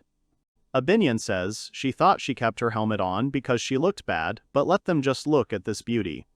The knight tells everyone that they saved many soldiers. It is rude to thank them without taking off her helmet, she should show them due respect, and she made that decision. The knight asks the soldier what the demon's movements are, and she is told that they are retreating, that they seem to be playing with them, but will surely attack again. She says, are they laughing at them? She tells the general that the king's order was given. They open the paper and are surprised. The knight says that she has finally been given full command. From now on, she is the commander-in-chief. He tells Ryuya that he still remembers what kind of skill she has. He thinks to himself, because her skill is Sessei Hitokuzene, its power increases by 20% for each subordinate. In addition, her skill has no power limit. The knight says that all 7,000 soldiers will become her strength. This is their trump card in this war. The senior commander says to wait, because it is not that simple, will her body withstand it? He says that if there are 7,000 soldiers, the power will increase. He shuts up. His son suggests that the power will increase 1,500 times. He agrees and says that skills can have consequences when used, and at the moment of impact, her body may simply not be able to withstand it. She says she is ready for it. Oh, he is a knight, and a knight devotes himself entirely to the defense of the kingdom. If there is an opportunity to dispel the threat facing the kingdom, then it is not a pity to give his life. The final decision is still hers. She can only use it in a critical situation. Besides, Ryuya and Noam saved so many people. She declares that she will not let them die here. Ryuya thinks to herself that this is why she wants to put herself in danger. The knight says that when the battle begins, they must find a safe place to avoid her attack. They will only have one try. Everyone is scared. The senior commander, in tears, says what determination she has. The other soldiers also cry and say that she is ready to do this for them, for the kingdom. Ryuya raises his hand, asking for forgiveness. He says that he, of course, has nothing against her strategy, but he may not participate in it. The knight tells him that he has already saved so many lives, so that is enough. Then Ryuya says that he will go there. They don't understand and ask what he means by this. Ryuya stands behind the knight. She asks if he is sure, if he really thinks it will work. Ryuya replies that this way she can use her skill and he will take all the brunt. She says that means he is sure. The senior commander asks what is going on here and that it looks strange. The soldier says that it is, Mr. Ryuya, it must be something important. The other agrees with him. The knight asks again if he is sure he can handle it. What if it is too much for his body? Ryuya says that he thinks it would be a good idea to give his life to save a beautiful girl. She asks angrily and discontentedly what this means. He says not to pay attention. She says that she understood him, so she does not pay attention to him. Ryuya says that he just wanted to support her, and not just him, that Sword has the determination of 7,000 of her soldiers. They entrusted their lives to her skill. Only in this way can they make her stronger. In this battle they will not suffer losses. Her skill will give them victory. Ryuya says that she must play the main role. The king asked him to. He remembers how the king gave her an envelope, asking her not to tell him a word. He wrote it in secret from her. The knight gets distracted and asks about the king. Ryuya says that they are coming because the ground is shaking from their stomping. A huge army of demons is approaching them. They are surprised. Abinion from above says that there are about 30,000 of them. The chief demon laughs and says that while they are dying like flies, he was gathering a giant army. He shouts to show them how they will flutter as they die and laughs again. The knight says, these are what demons are like. Ryuya asks why he has such an annoying voice, and he again yells at them that they are pathetic insects. The chief demon is called by Bunyan. He introduces himself. His rank is Viscount of Demons. Abinion says disappointedly that it is only a Viscount. Ryuya says that for humans, it is indeed a strong opponent, as expected from a devil spirit. Ryuya says that he doesn't care much about it then. He tells Lesledze that the targets are changing. They are attacking the leader. She asks if he is sure. Abinion tells him it is a wise decision. They will kill him first, the rest will run away, they will lead him out of the mountain, and that's it. Abinion says, what a devilish spirit, more like an ordinary ghost. The knight begins to doubt. Her sword begins to glow. She says that they will only have one chance. What if she, Ryuya, tells her that she will endure? He says that he is right there. The knight swallows with excitement. Ryuya gives the command. The knight shouts that let it be, whatever will be. They attack the army. There is a huge explosion. Everything glows very brightly. The demons are shocked by what is happening. The soldiers are shocked and say that it was an explosion. As expected from the lady, they praise Leslesda. The knight herself is coughing and lying in agony. Ryuya asks her if she is alive. She replies that there was such a recoil, but they hit the main part of their army, so her whole body hurts, but she does not have enough strength for a second time. Ryuya says that it's normal. The knight opens his eyes. Ryuya calls Noam. She runs and gives her that very potion and tells her to drink it to the bottom, so much so that she chokes. The knight stands up and is surprised that she is completely healed. Noam takes out a box and says that she has many more. Ryuya pulls her by the hand and tells her to prepare for the second blow. She stands up in surprise. She panics and tells him to stand still and wait, and says that even if all her broken bones mend and her wounds heal, it still hurts to use the skill over and over again. Ryuya sternly tells her to prepare for the second strike again, which she says he completely ignored.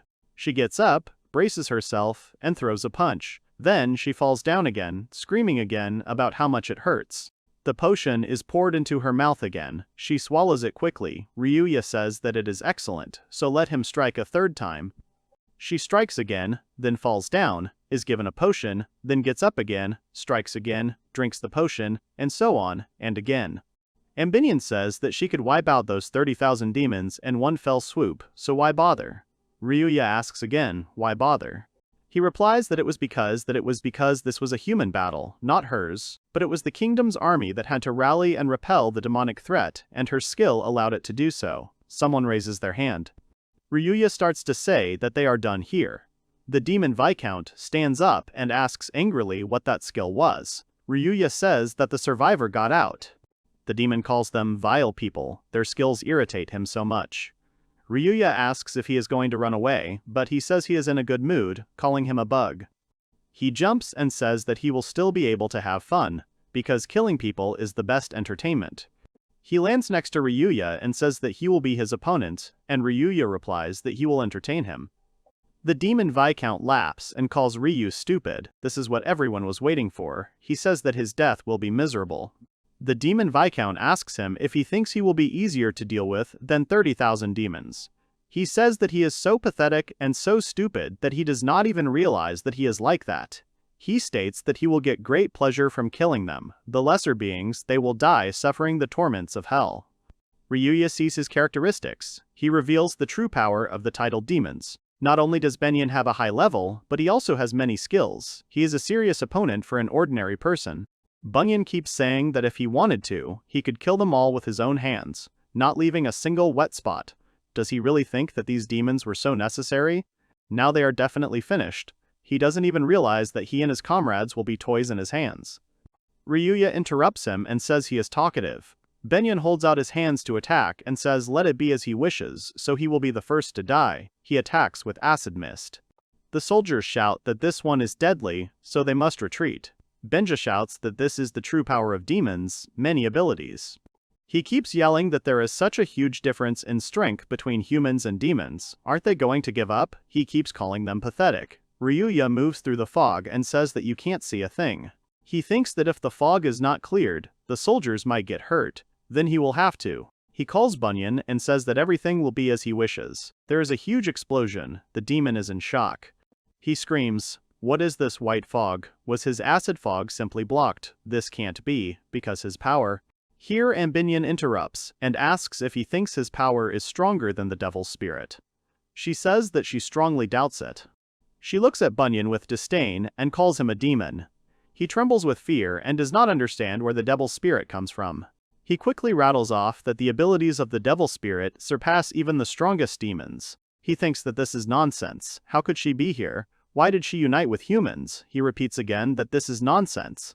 Ambinion says irritably, how many words, and that she will not deny everything. She smiles and replies that she obeys the stronger, that's all. Isn't that crazy? Bunyan is shocked and doesn't believe these words. He asks again if the devil's spirit can obey a man who is stronger than her, as if he would believe it. Ambinion tells him that he will soon see for himself. Then Ryuya comes out of the fog, coughing, and says that he finally got out. He was a little confused. He tells Amdeon that he was a little surprised when he started seeing through her eyes. She snidely says that he probably wants her to make sure all the soldiers are safe, and she already has. She asks what's wrong with his face. Ryuya pats her on the head, and thanks her for fulfilling his request. She smiles, and says what a wonderful feeling it is. Bunyan screams that this is impossible, that acid rain is 500 times stronger than normal acid, that it is impossible to survive in it, much less remain unharmed. How did this happen? Ryuya says that he just has very high survivability and defense. The demon doesn't understand what he's talking about. He asks him what he is, whether he is a man at all. He answers that this is so, that he is an ordinary man.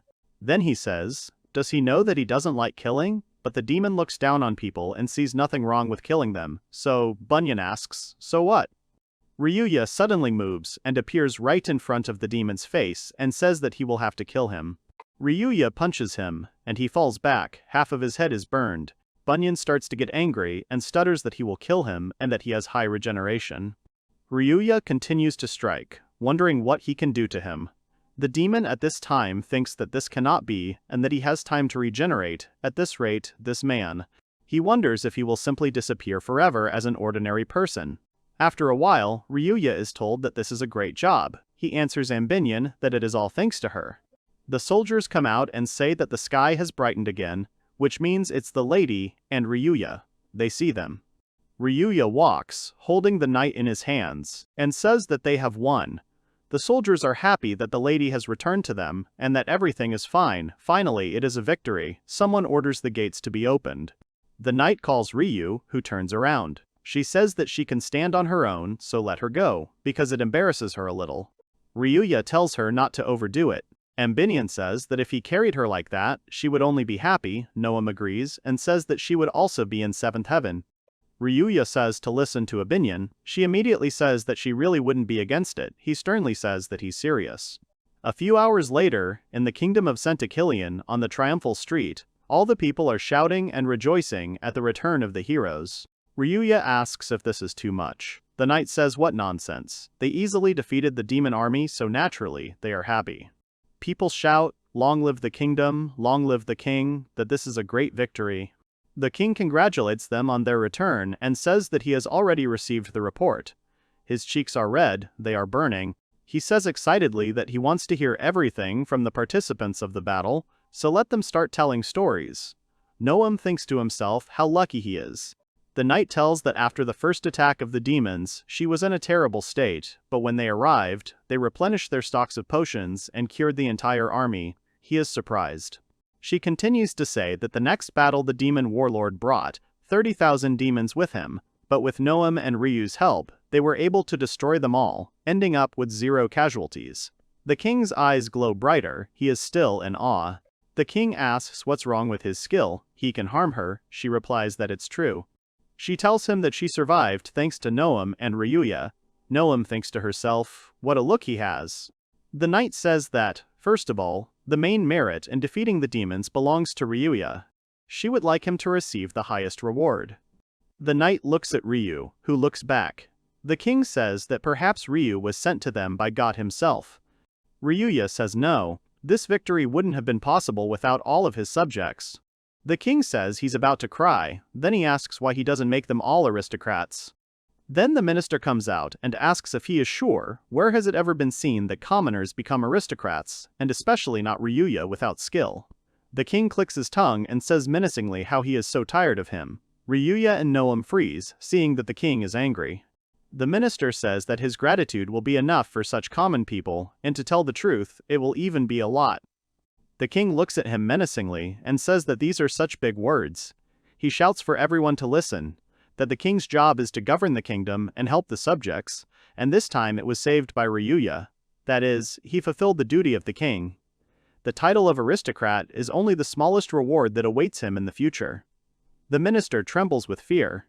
The king tells Ryuya that, in general, they will decide on the name of the house later. First of all, whether he agrees to become an aristocrat. He starts to say something awkwardly. The king says that he likes him, he wants him to continue serving him. The king is already asking him in prayer.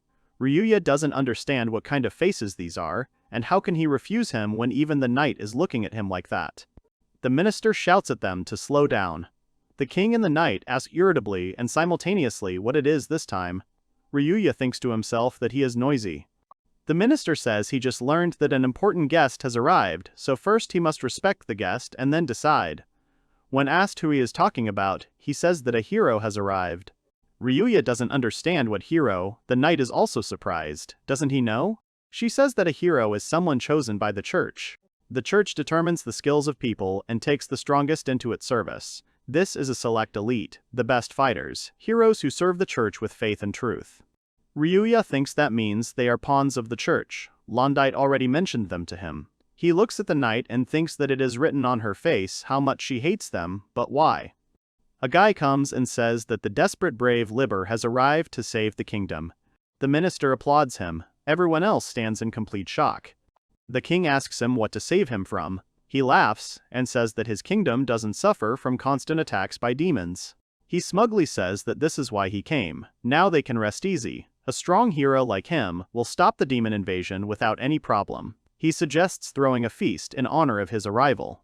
Ryuya looks at him and says that he is so noisy and always waving his arms, he tries to remember what his name was. He remembers that he is Liber, one of those who received a strong skill and then abandoned it. Could this really be that Liber?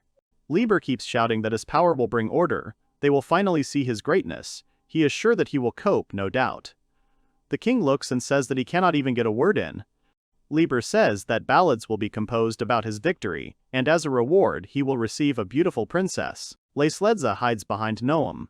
Ryuya starts calling him. He rudely asks who he is, why he decided that he could just call him by his name. Ryuya says it's him. He says he has no idea, then suddenly remembers and asks if he's really Ryuya. What will the reunion bring? The king asks Rui if he knows the hero. He replies that they used to be friends. Liber asks what he is saying and that he has no idea what he is talking about. He says how a hero like him could have a friend without skill. It's a shame, but he really knows him. He asks why he is here. Doesn't a person like Ryu belong in the trash? Ryu thinks about the contempt in Liber's eyes. He says that it is true, he should leave. He keeps thinking about the look of contempt for him.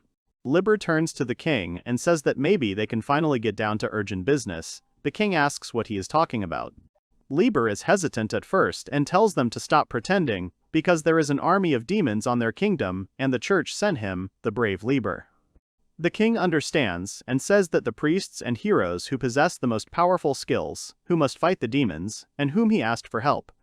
Liber says that this is true. The king says he has been asking for help over and over again since the demons appeared, and the church continues to ignore him.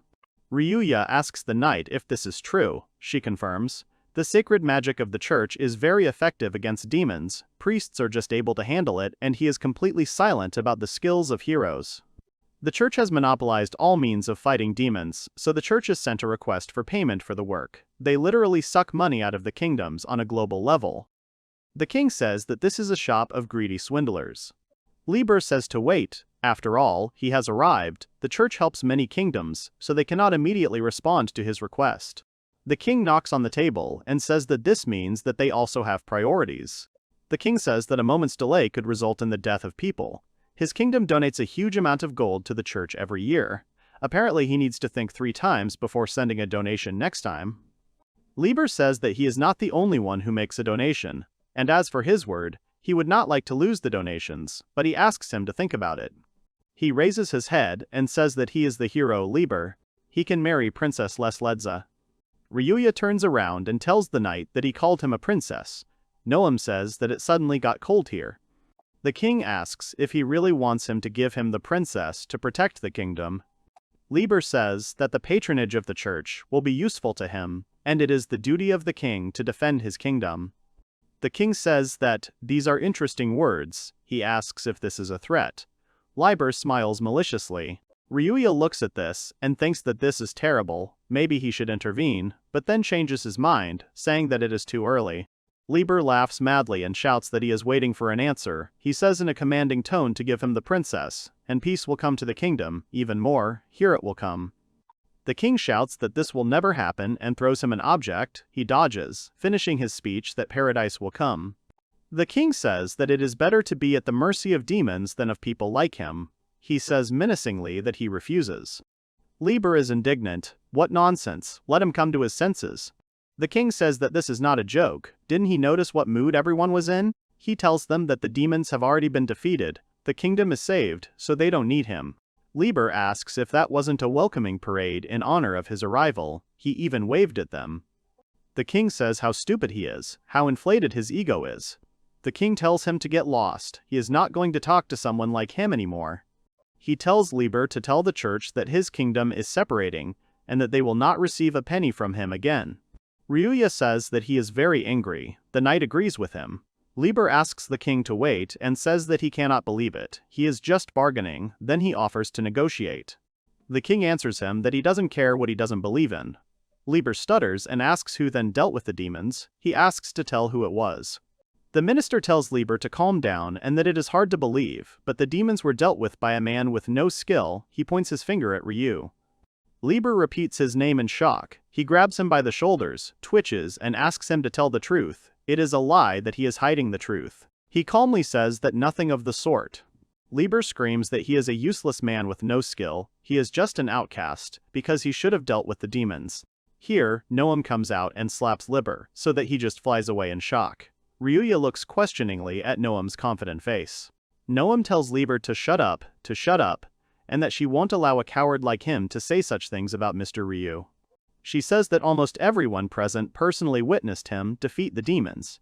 Knight Commander Zizbok shouts that this is true, and that he swears by his knightly honor. Noam says he's a real coward for humiliating the one who fought while he relaxed and hid, so he gets out of here. Liber calls Noam a pig, a pathetic girl, ill-mannered, and shouts that he will kill her for insulting a hero, because this is punishable by death. Ambinion comes out and says that only Libera is ill-mannered here. Such a fog is beginning.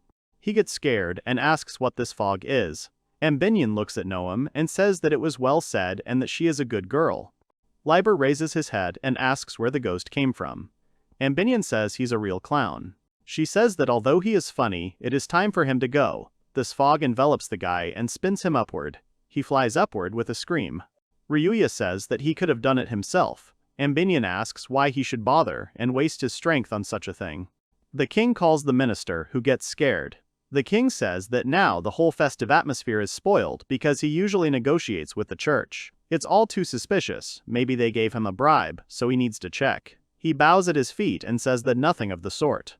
The king says that he will think about his next appointment for now, and for now let him wait and prepare. He suggests going down. He wanted to discuss something with Ryuya. Ryuya asks Noam and Ambinion why they are here. The king wanted to talk to him. Noam answers that they are always near them. Ambinion says that they are one with him. A knight comes up and asks for forgiveness because she hid behind their backs while the hero was saying bad things about him. Ryuya tells him to forget. Ryuya says that Liber's target was her. He doesn't think the king wanted her to interfere. He asks the king if that's true. The king says that, as the hero said, Lesledzi is a princess and she is his fourth daughter. Ryuya tells him that he was scared. The king says that it is very important to continue the royal line, but, in the background, the knight asks Ambinion in what sense he is scared. What is he talking about? Ambinion replies that she has no idea if she has any thoughts. The king says that Lesledze is special, born from the woman he loved with all his heart. Ryuya thinks to himself that this is not a political marriage but one of love. Then it is a serious matter. The king says that ironically, her mother is of low rank, no one will support Lesledze, so she cannot inherit the throne. Ryuya asks if he really decided to make her his knight then, and he replies that it is absolutely true. The king tried to distance her from the problems of the royal family. He wants her to find her happiness, at least that is his wish as a father. The king says that a church has appeared here, he doesn't know where from, but they found out that she is a princess, most likely, by marrying her. The church wants to interfere in their politics. Judging by the character of this hero, he is unlikely to give up so easily. Ryuya asks that since they weren't going to agree, that's why he was so eager to defeat the demons himself. The king replies that of course he was not allowed to use Lesledze as a political tool. So he wants to make Ryu an aristocrat, wants him to become her ally. The king asks him to think about it. After some time, Ryuya walks with Noam and says that he was given time to think, but what should he do in the end? Suddenly, someone calls him. It's Liber telling him that there's a conversation. Ryuya asks if he's really back. Liber says they'll talk in private. Noam immediately objects and says he's probably up to something nasty. Ryuya smiles at Noam, standing up for him. Ryuya looks up and tells Ambinion to keep an eye on Noam, who keeps saying it's suspicious. Ambinion smiles and tells him to trust her. In the kingdom of Centakilian behind the western tower. On the way, Liber keeps talking about how he misses their measured life, and then resists and says that he does not want to remember this miserable life. He smiles maliciously and says that he is lucky because he learned a valuable skill at the ceremony. Liber looks at him smugly and says with a smile that he looked like an abandoned dog. Ryuya doesn't react to his words and asks how Creedrad and Zeta are. He replies that he has no idea. He was immediately sent to training for heroes, where they are preparing to fight demons. If a person is weak, they get rid of him. Liber was able to survive such a selection. Liber says, "It's cool, isn't that how an ordinary guy became a hero? He is sure that he is capable of anything, all thanks to his skill, success." He raises his head and asks, "Isn't it true that the best deserves the best?" So he abruptly grabs Ryu by the shoulders and asks him to talk to Princess Lisledza. He is on good terms with the king. He just doesn't even know what the princess looks like yet, but even if she is ugly, he is ready to put up with it. Ryuya now understood to himself. That's it. That's why he behaved like that in front of her. He remembers Noam asking, so this is his goal. Ryuya had met people who were proud of their skills before, but Liber was a different matter, because he had never been like that before. Liber asks Ryu if he will help him. He interprets this as trash. Without skill will help the hero, because that's great. Ryuya asks why he treats people like things. He says that he is trying to give his empty life some meaning. It is a plus for the princess after he marries her, gets rid of the rest of the king's children, and the job is done. Then he adds that the little one who follows him around has the skill of an alchemist lord, so he decides to take her too. Ryuya doesn't respond to this. Liber continues to say that such people are rare in the church, so she will be useful, although she hit him, so he will have to teach her manners first. Then he remembers Ambinion, calling her a ghost girl. He says that she is kind of useless, but beautiful. Ryuya asks Liber seriously and menacingly what he is talking about. He does not calm down and says that even someone like him can be useful, so let him be happy that he will help him. Ryuya reflects that in just 5 years he has changed so much. He doesn't know if it was because of the training center. Can a person really change that much? Ryuya says what a rotten person he is, that even though he was poor, he was decent, but once he got the skill, his vision became clouded. How did this happen? Liber is shocked and doesn't understand what he's saying. He stutters and says that he has no skills, so is he really that stupid? Liber starts laughing madly and saying that he doesn't understand anything at all, that he's an unworthy person to live. Ryuya continues to look at him in surprise. Liber starts to get angry, and then yells at him not to look down on him. He threatens him that he will kill him. He misses and flies further away. Ryuya thinks that he was aiming for his neck and that he was going to kill him. Liber asks what it was, if it broke. Ryuya replies that he should be the one to say what kind of surprise attack it was. Liber laughs again and says that now he understands why he is so impudent. Ryuya wonders if this hero has really understood everything. Liber says that he clearly has some kind of powerful skill. Ryuya thinks to himself that this is amiss. He continues to babble that apparently skills can be acquired without the church ceremony. It is obvious that he has a skill that dramatically increases defense, some kind of body strengthening skill. Ryuya says no, he does not listen, and says that he recognizes him as his opponent.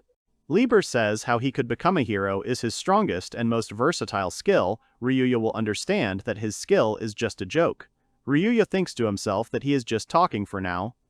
Ryuya sees his characteristics. He temporarily receives the enemy's skill, uses the skill as his own. Those whose skill was stolen cannot use it. There are restrictions. It is impossible to rob several people at the same time. Skills are stolen temporarily. Ryuya thinks to himself, is it possible that even such vile skills are blessed by the church? Liber says that he is interested in what kind of skill he has. He says that, well, he will show him everything now. He replies that he is not particularly interested, because he already knows everything. Liber still tells that he can steal other skills and use them as his own. Ryuya wonders to himself if he will take his power. It's all a bit confusing. Lieber says that he is the strongest, no matter how strong his opponent is, with his skill he will always be stronger. He tells Ryu that he will also be unable to use his skill while he has it, so his opponents will know despair. Ryuya says that this is more of a sneaky thief's skill than a hero's. He yells at him to shut up because only the winner is always right. He raises his hand and activates the skill steal, as if he is reaching into Ryu's soul, but the process ends, and there is silence. Lieber says that the theft is complete. Now that his skill is all his, he punches him. Ryuya easily deflects the blow behind himself, and he flies away and falls to the ground, covered in wounds and abrasions. He trembles and does not understand what it was, and that he only became stronger is his skill not strengthening the body. Ryuya then says, maybe he should look for himself. He looks and shouts that he doesn't believe it, his skill didn't work, he's in standby mode. Ryuya places his hand on Lieber's shoulder and says that he can't just appear out of thin air. He approaches him and says that he understands this very well himself. Ryuya simply picks him up and throws him at the wall. He looks up and doesn't understand what kind of power this is. He understands that Ryuya is already next to him. He doesn't understand when he managed to do it. Does he really have not only a strong body and physical strength, but also enormous speed? Ryuya punches the wall, causing a huge hole to appear. Libera screams in fear and trembles in fear. He keeps saying that it's impossible. How much does his skill enhance his physical abilities? Ryuya tells him that he doesn't have any skill.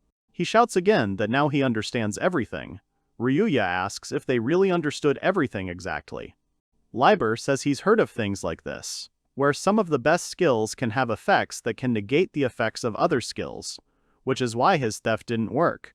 Ryuya again says that he told him, but he doesn't listen, laughs, and says that it looks like he got a decent skill. He shouts that it's great and wonderful and that he will get this skill. He asks him to use his ace up his sleeve. Ryuya doesn't understand what the ace up his sleeve is. He says that he will tell him now. Lieber blabbers again that he can sacrifice his skill to get it permanently. It's a top-level operation that can only be used once in a lifetime. Ryuya remembers that something like that was written in the description. Lieber says that he will take away his skill forever, and that it is called total deprivation. He is happy that he will finally be able to obtain the strongest skill that he has been waiting for. Was such a strong skill, really right in front of him, how funny. He stretches out his hand again and tells him to receive, activating the ultimate skill.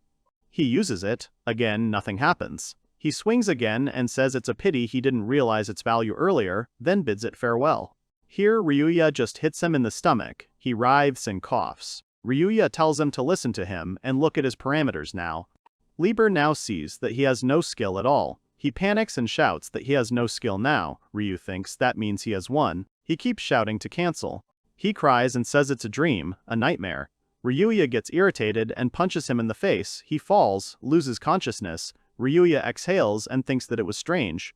A friend turned out to be an enemy. The hero Lieber is left without a skill, and is eventually kicked out of the church. Meanwhile, Ryuya is told that he must pay compensation for the broken wall. The king tells him that he shouldn't, so he shouldn't worry, they'll patch it up themselves. Ryuya thanks them. The king says that this overconfident fool was so confident in his powers, but in the end he lost them.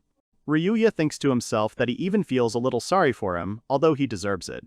Noam shouts that Mr. Ryuya did nothing wrong, and that the hero himself is to blame because he attacked him, began to make demands and attacked, so he is the real criminal. The king says that Lieber is simply a foolish man who does not know his place. Ambinion says that she then laughed heartily. Naturally, Ryu was called here, he asks Noam and Ambinion, because they were supposed to return home. They answer that they watched from afar, because that's how a girl's heart is made, and Noam is no exception.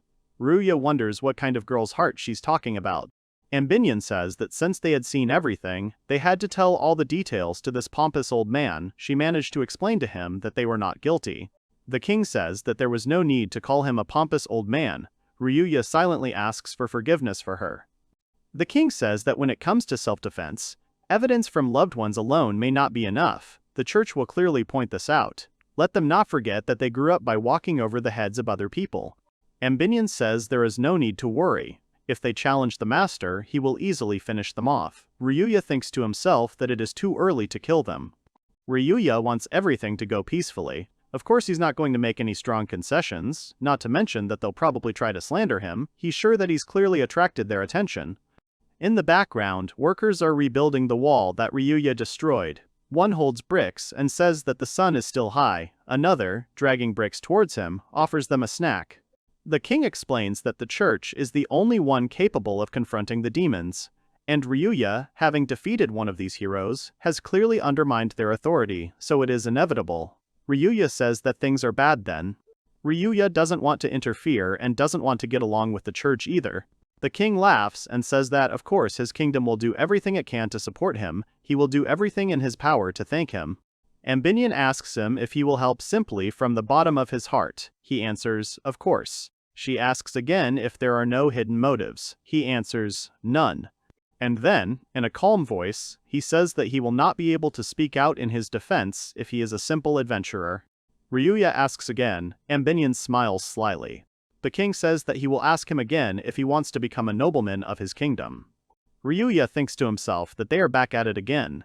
He also thinks that there are clearly ulterior motives and believes that he will be comfortable receiving so many privileges. The king tells him that it doesn't look like he will accept his offer, and he asks for forgiveness. The king slumps down in his chair and says with a sigh, well then what can he do? He won't force him, but if things are left as they are, the church will start to act. Ambinion says he doesn't have to worry if it comes to that, the master will just wipe the church off the face of the earth. Ryuya irritably thinks that she's at it again. Ryuya thinks that there is no opponent equal to him or Ambinion, so she is not worried. Her sense of self-preservation has dulled. The king asks what about Lesledza, because he never knows when exactly the next hero will come and declare the same thing. Ambinion raises her hand and says she has a great idea. Her life is much longer than the short life of a human, so her wisdom allows her to come up with great ideas. She jumps into the king's arms. Ryuya thinks to herself, this is modesty. Ambinion says, let Ryuya marry the young princess. Ryuya looks at her in shock. A new quest appears. A wedding, you need to make a vow before God and become a married couple. Ambinion says that this is the perfect plan that solves all their problems, it's as easy as pie. Ryuya thinks to himself that it's nothing like that. The king says that it might work. Ryuya doesn't understand and asks what he's talking about. The king explains that he should judge for himself. The goal of the church is marriage with the princess, and everything to get a person into the royal family. This is possible as long as she is not married. Ryuya thinks that this is true, and that a person can only tie their life forever to one partner. This is the rule of the church. Ambinion says that here a gentleman will come on the scene to resist the attacks of the church. The support of the kingdom is needed, because without it there is no way, and only the one who is supported by the people can marry the princess. The king ponders hard. Ryuya thinks to himself that he is a pacifist by nature. If it will help avoid problems, then it is better to do so. Then he thinks that he doesn't want to become an aristocrat at all, so he makes this decision. Ambinion says that aristocrats are not only relatives of the king. She whispers to Ryuya, let him just think about it. She says he will be directly related to the king. Why not become the king's son-in-law? The king says that it is true. If Ryuya marries the princess, he will become his son-in-law, and he will be able to enjoy his power to the fullest. Ryuya says that he will still be an aristocrat. The king says that this way he will become a member of the royal family. This is different from the usual granting of the title of aristocrat. The king is happy and says that Ryuya will take a position above any aristocrat. Ryuya thinks that he is right about this. The family connection with the king is a strong support. The king tells Ambinion that she is such a calculating demon that she is a true genius, a ghost girl. Ambinion says that she is not a ghost at all and calls him stupid. Ryuya thinks to himself that they have gotten along. Then he begins to think that this is unacceptable, and that at this rate they will get the better of him. He tells them to stop. They ask what is going on. He shouts at them, pointing his finger at them, to stop making decisions for him. No matter how successful this option is, they still won't be able to pull off the job without the most important thing. They ask in complete bewilderment, what is the most important thing? He asks irritably if they seriously don't understand. He explains that, firstly, marriage involves two people who love each other and plan a future together. Ambinion asks what is the matter. Is he not interested in this night girl? He awkwardly says that he did not mean that. Lesledza is very sweet and attractive. She is dear to him. Then Ambinion approaches him defiantly and looks at him. He gets worried and says that she is too close. Ryuya thinks that everyone is trying to marry her, but in order to prevent this, he will have to marry her. He thinks this is nonsense. Ryuya asks the king if he himself said that he wanted her to marry the one she liked, didn't he? He awkwardly replies that something like that happened. The king says that this is not a political marriage. He can be calm if Ryuya is with her. He shouts that her feelings are more important. He says seriously that no matter what they come up with, there can be no marriage if she doesn't like him. Then he thinks that he has said everything and it does not matter that he is a king. The most important thing in marriage is not position and benefit, it is important to love each other. Ambinion appears and says that it's not a problem. Ryuya looks at her in shock, and she says that they will find out everything now and call the night girl. Ryuya thinks that talking about marriage without the person you're going to marry is weird. The knight comes and says happily that Ryuya is here too. The king asks her forgiveness and says that she was probably busy with things after the battle. She replies that no, because Lord Ryuya did a lot in that battle, she needs to repay him with at least politeness. Amdeon tells Ryuya to look up the information on her, who agrees with the idea that he doesn't really like using it for nothing. He looks at her stats, and sees that her level of sympathy towards him is 5 hearts. Ryuya thinks that her level has increased and thinks that maybe she gained experience from that battle. No wonder 30,000 demons were crushed by 7,000 soldiers. Then he only notices sympathy and thinks, what is it? He has long been interested in what the degree of sympathy is. This parameter is not in the guild card. Maybe this is a feature of Ambinion. The demon says that, as it is written, the parameter expresses the degree of sympathy. It shows what a person feels for him. He ponders and begins to suspect it. Ambinion says that here is proof of love. Feelings of the opposite are indicated by the symbol of hearts. You can call it love. Ryuya calls her a real devil. Ryuya starts to think about when these feelings of love appeared. She replies that the events on the battlefield played a role. In addition, he beat up that idiot who was pestering her. This is enough to fall in love. The king tells his daughter that they have been talking about something. Then he asks her directly if she is ready to get married. She immediately asks if he is really going to hand her over to the church. He replies that he would not do that. Then he adds that they will not leave her alone until she gets married. The king says that this is why he decided to give her in marriage to a famous person among them, but she, in a panic, tells him to wait. She kneels down and tells him not to worry about her. She will devote herself to chivalry for the rest of her life. She lowers her head and says that her duty is to be a protector of the weak. The king says before he plays out the drama, maybe she'll find out who he's talking about. She screams that whoever it is, she, the king, cuts her off abruptly and says that his fiancé will be Ryuya. Then there is silence. The knight immediately rises, and with burning eyes and red cheeks asks what it is. The king says that this way Ryuya will always be at hand, but he just got angry. She gets scared and asks why he got angry. The king says that Ryuya said he would not continue the conversation about marriage without the bride herself, so they called her. Ryuya is outraged that the king just went and laid it all out. Lesledza thinks hard at first, and then asks sharply what they are talking about. She blushes even more. The king says that if she is really against it, then he will have to give up the idea. She panics and says to stand. She starts to get embarrassed and stutter, asking to wait a little, and, what is this? She can't finish her thought. Amdeon whispers to Ryuya that, as she said, she has fallen in love. She begins to congratulate him. He stands in shock. Lesledza says, asking for forgiveness first, that she cannot do this. Everyone is shocked, including her father. She says that the problem is not with Mr. Ryu, he is a real hero. If he becomes her husband, she will be the happiest. The king asks, what is the matter then? She looks down and then says that he has Mrs. Noam. Ryuya doesn't understand what Noam has to do with it. Lesledza asks, because she also loves Mr. Ryuya. She says she can't do that to her. Noam starts saying that what matters most to her is that he's happy.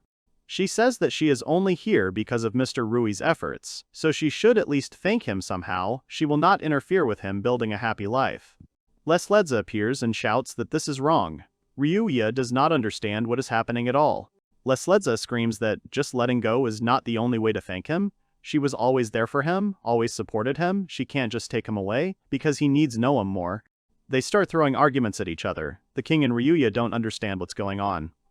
Then Amdeon comes out and says that she will take the master then. Then everyone turns to look at her. The king begins to speak. Amdeon asks him what he will say to this. that the Lord will take them both. Noam and Lesledza stand there, their mouths hanging open. Ryuya asks what they're talking about. How did they both get along? Ambinion says she's sure they'll get along. The king says that this is a common thing for strong and powerful people. For example, he has 4 wives, and he has had a child with all of them. Ryuya thinks to himself, maybe they just can't decide. The king says that, besides, in his opinion, he can entrust Lesleds to a man like him without any problems, and he does not want to offend the young lady Noema. One should not forget about her ability as a great alchemist. Amdion whispers that a worthy master must have many wives, so why should one brush aside such a chance? Smoke is already coming out of Ryu's ears and nose. He is asked if he will accept this marriage for the sake of the future of this country. He thinks that if he refuses, he will be a real devil in their eyes, because everyone looks at him like that. He understands that everything has already been decided for him. He finally answers that he is ready to take responsibility and take both of them as wives. Silence falls. He asks why they are silent. Lesledza and Noam are happy. One tells the other to take care of her. Ryuya is shocked. Are they really not against it? No, of course he had a premonition that he and Noam would end up like this, but... The king hugs Ryu and says that this is great, just wonderful. Now Ryu is his son, a member of the family. He hugs him tighter, presses him, and says that he hopes that he will continue to be useful to the state and that they will have a celebration. Ryuya says that he is too loud.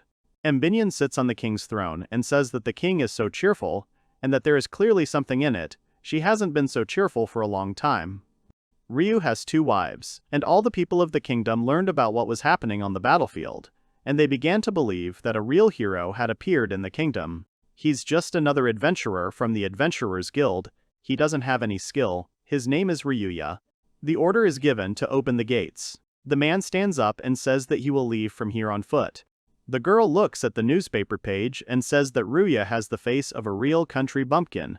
She will do here too. She hasn't been to the castle for a long time. The smiling boy says that he too. The gate guards look up and see that it is the princess, and then they begin to shout that the king's children have returned. They are Lesledza's brothers and sister. Lesledza calls Ryuya her dear husband and rejoices at his return. The new wife meets her husband. Ryuya is not used to this. He received a mansion from the royal palace. Lesledza asks him what's wrong. Is he really feeling unwell? He awkwardly says no, he's just very happy. They say that until recently, the family of Minister Husaid lived here. Who is that anyway? Lesledza asks him if she did something wrong, since she never dressed like that.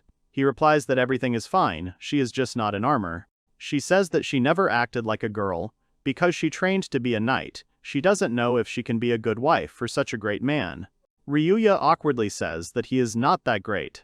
Lesledza shouts that he is great, that he is the strongest man and hero on earth. Her father, that is, His Majesty, asked to be with him, representing his country. She confidently says that therefore she will do whatever he wishes. Ryuya repeats her words and wonders what strange things the king told her. Lesledza asks if he wants to eat, take a bath, or if he wants to train, then they will spar. Ryuya thinks to himself that the last phrase seems unnecessary. He asks her what Noam is doing. She replies that she is in the lab with Mrs. Ambinion. Noam, now a wife, has moved in. She has taken up the study of alchemy seriously. Noam uses one of the rooms in the mansion as a laboratory, and now she obsessively mixes different materials, trying out new recipes. The Guild of Craftsmen buys everything that comes out of it, has fun as best they can. Amdianon is in charge of everything and makes money.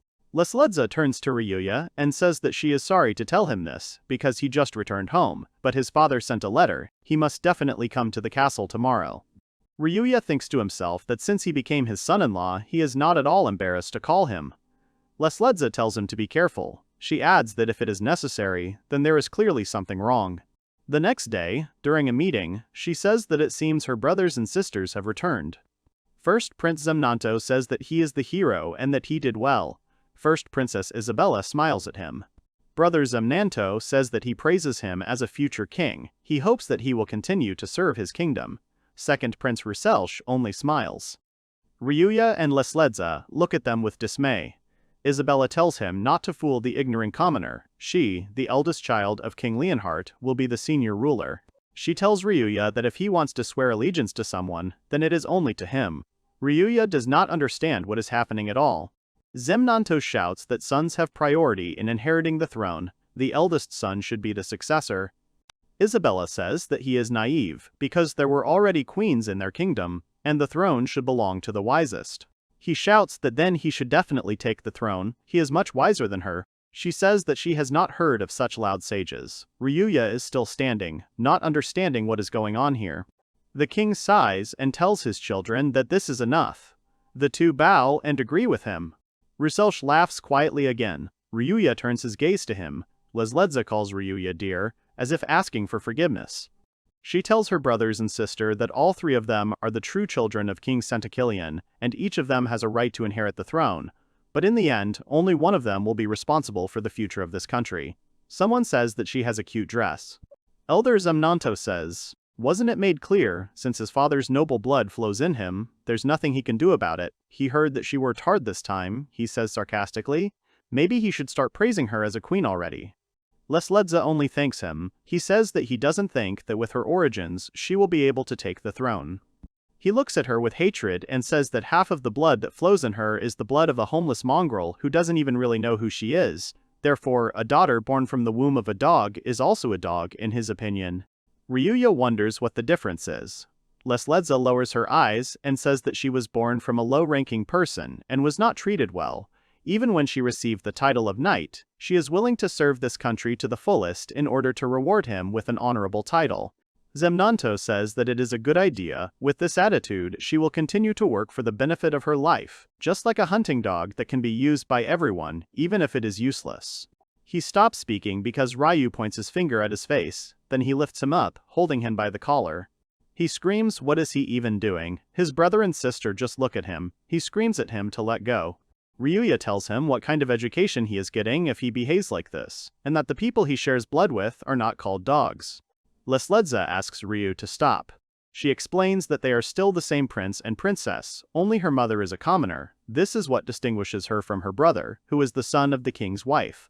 Ryuya doesn't stop and says that people should be equal regardless of their background. Ignoring this and comparing people is like losing the qualifications of the individual. He says that the only trouble with the country is that such people become kings, and yet he insults his precious woman, and for this he will make him kneel before her. Zemnanto keeps shouting what he's doing. He calls the guards and tells them to kill this madman. Then the king asks them to wait. The king tells Ryu that the disrespect caused by this stupid nonsense will be deeply offensive to him and asks if he can suppress his anger. Ryuya says that it was Zemnanto who disrespected him, so there is no point in him apologizing. The king says he will postpone the conversation with him until later.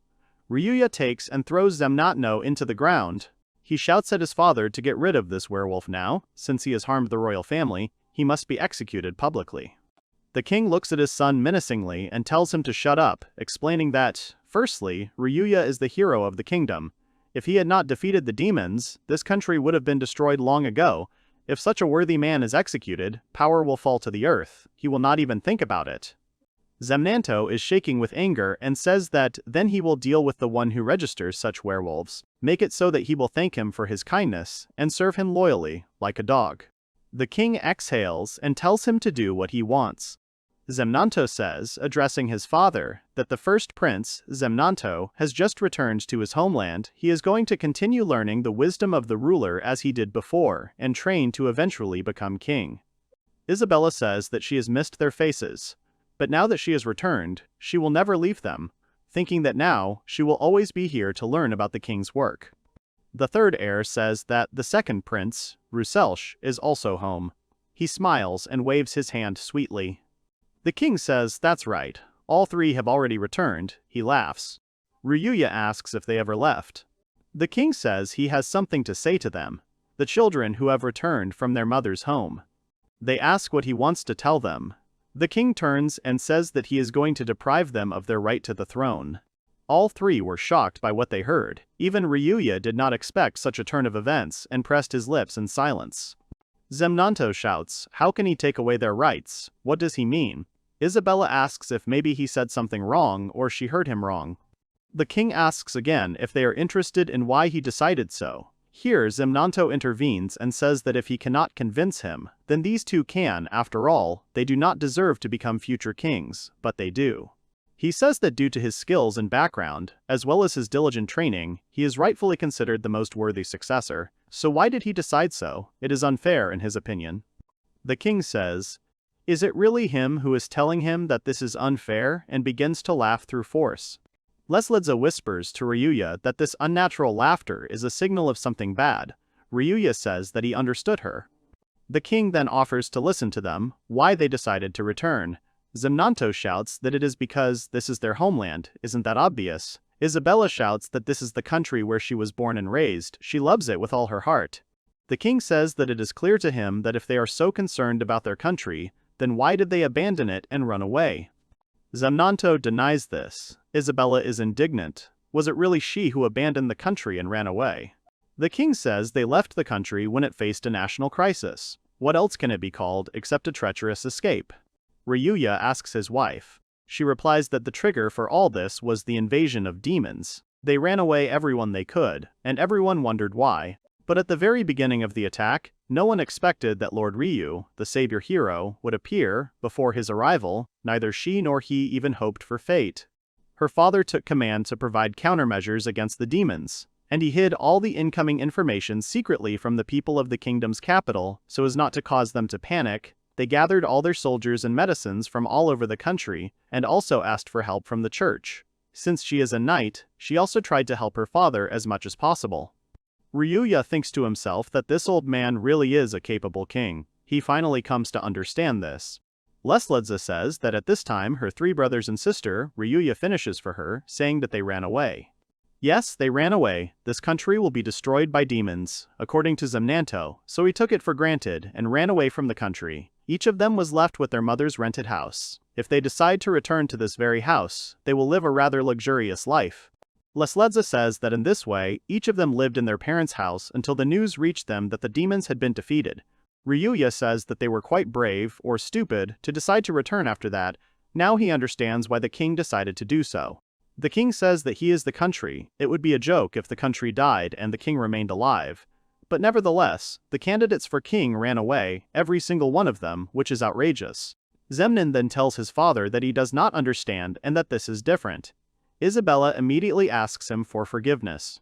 The king pays attention to her. She says that he said that the king is the country, even if all the inhabitants of the kingdom die. But if any member of the royal family remains alive, the restoration of the country is a very likely process. Even if the entire kingdom is taken over by demons and burned to the ground, it only takes one member of the royal family to return to the scorched land and rebuild their nation. The king asks if that is why she ran away, and she says that yes, she was prepared to be branded as a disgrace for abandoning her country for the sake of the nation's chance of survival.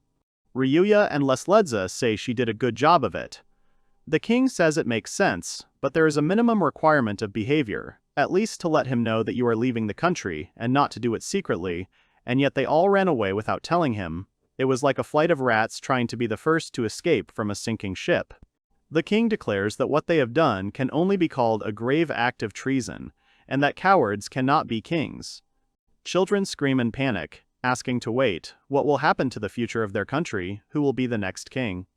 Ryuya thinks to himself that it would be nice if they could channel all that energy into something useful, but they ran away when the demons invaded.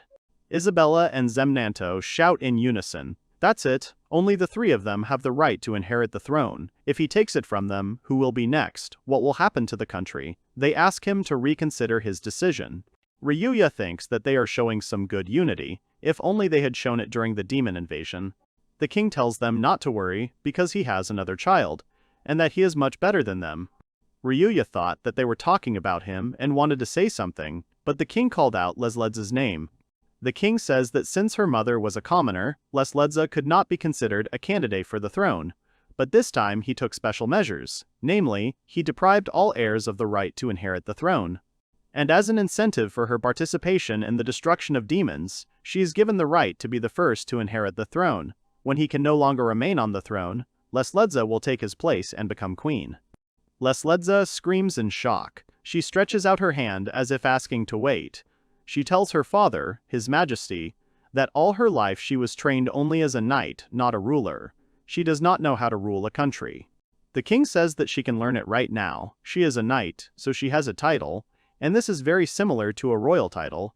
You can say that the foundation is ready. She takes and shakes Ryuya by the shoulders and asks him what he thinks about it. Then she says that she should discuss everything with Mr. Ryuya. He is her husband now.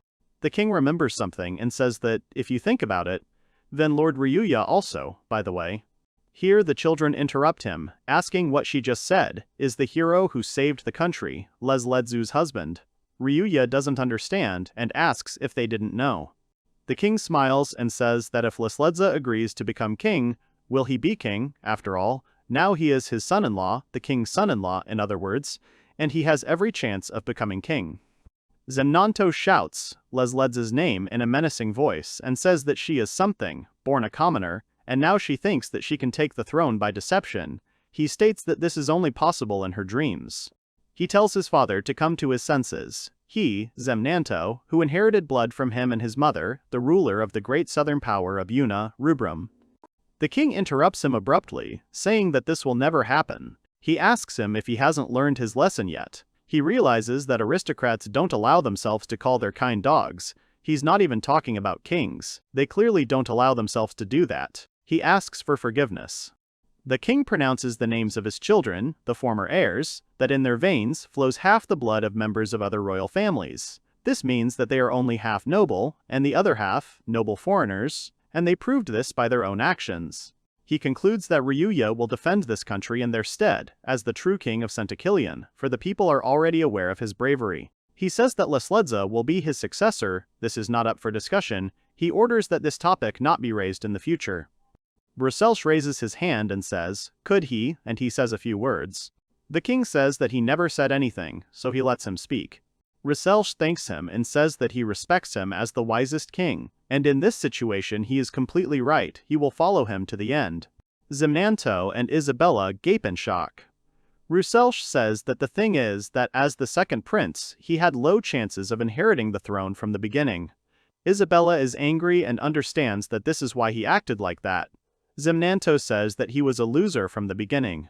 Bruselch says that he agrees about the queen, but the problem is, this Ryu. What kind of person is he?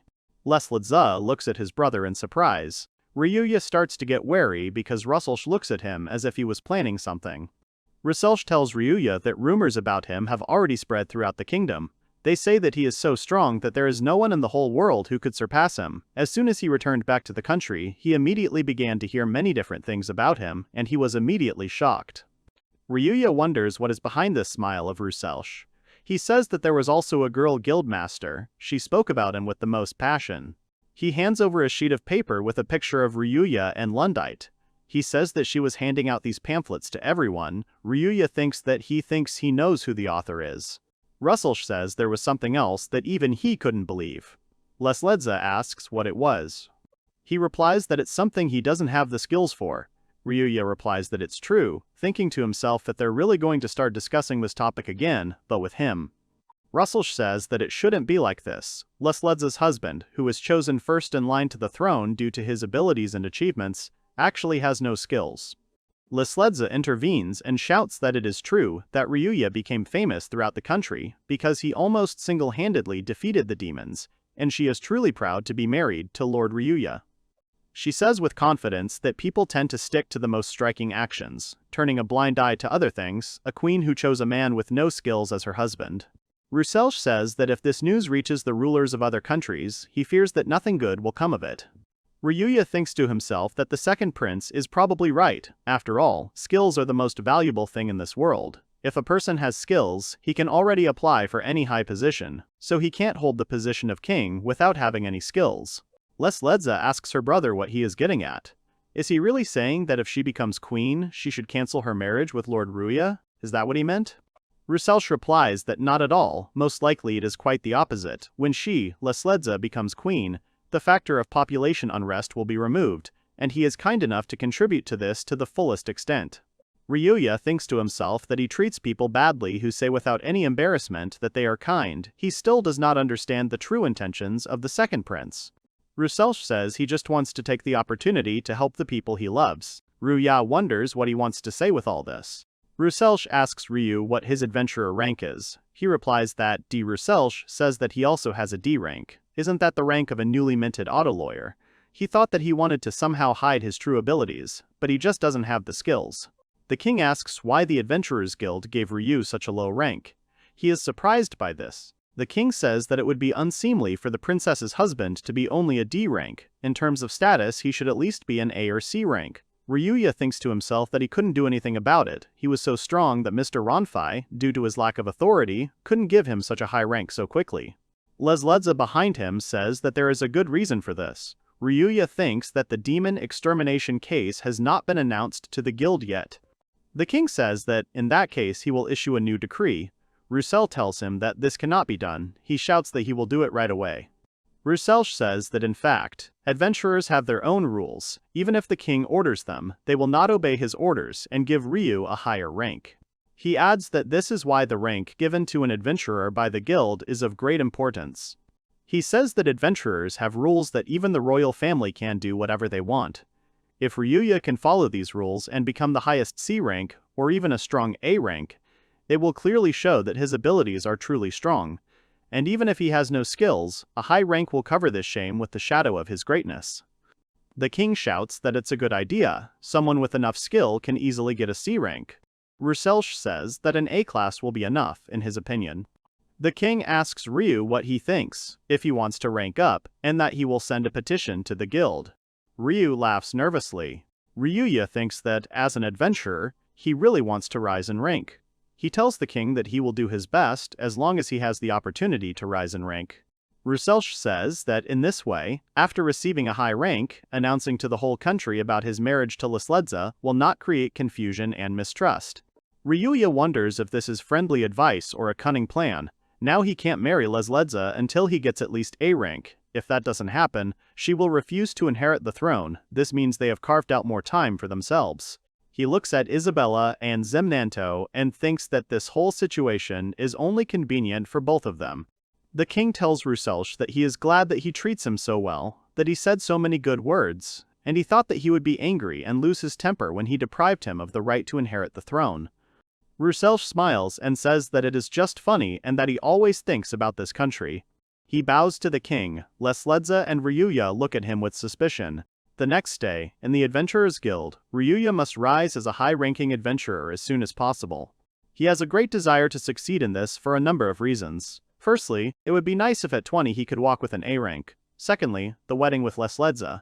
He thinks it's time to start thinking about the wedding dress. He sees Lesledza getting dressed. Ryuya asks what's up with Noam's dress. She replies that they decided to make it together in the future. Ambinion asks Ryu if he listens to her at all, and he asks if he should. Lundite comes out and tells Ryuya that he has reached B rank. Noam has also been promoted to Y rank. The two of them saved hundreds of soldiers.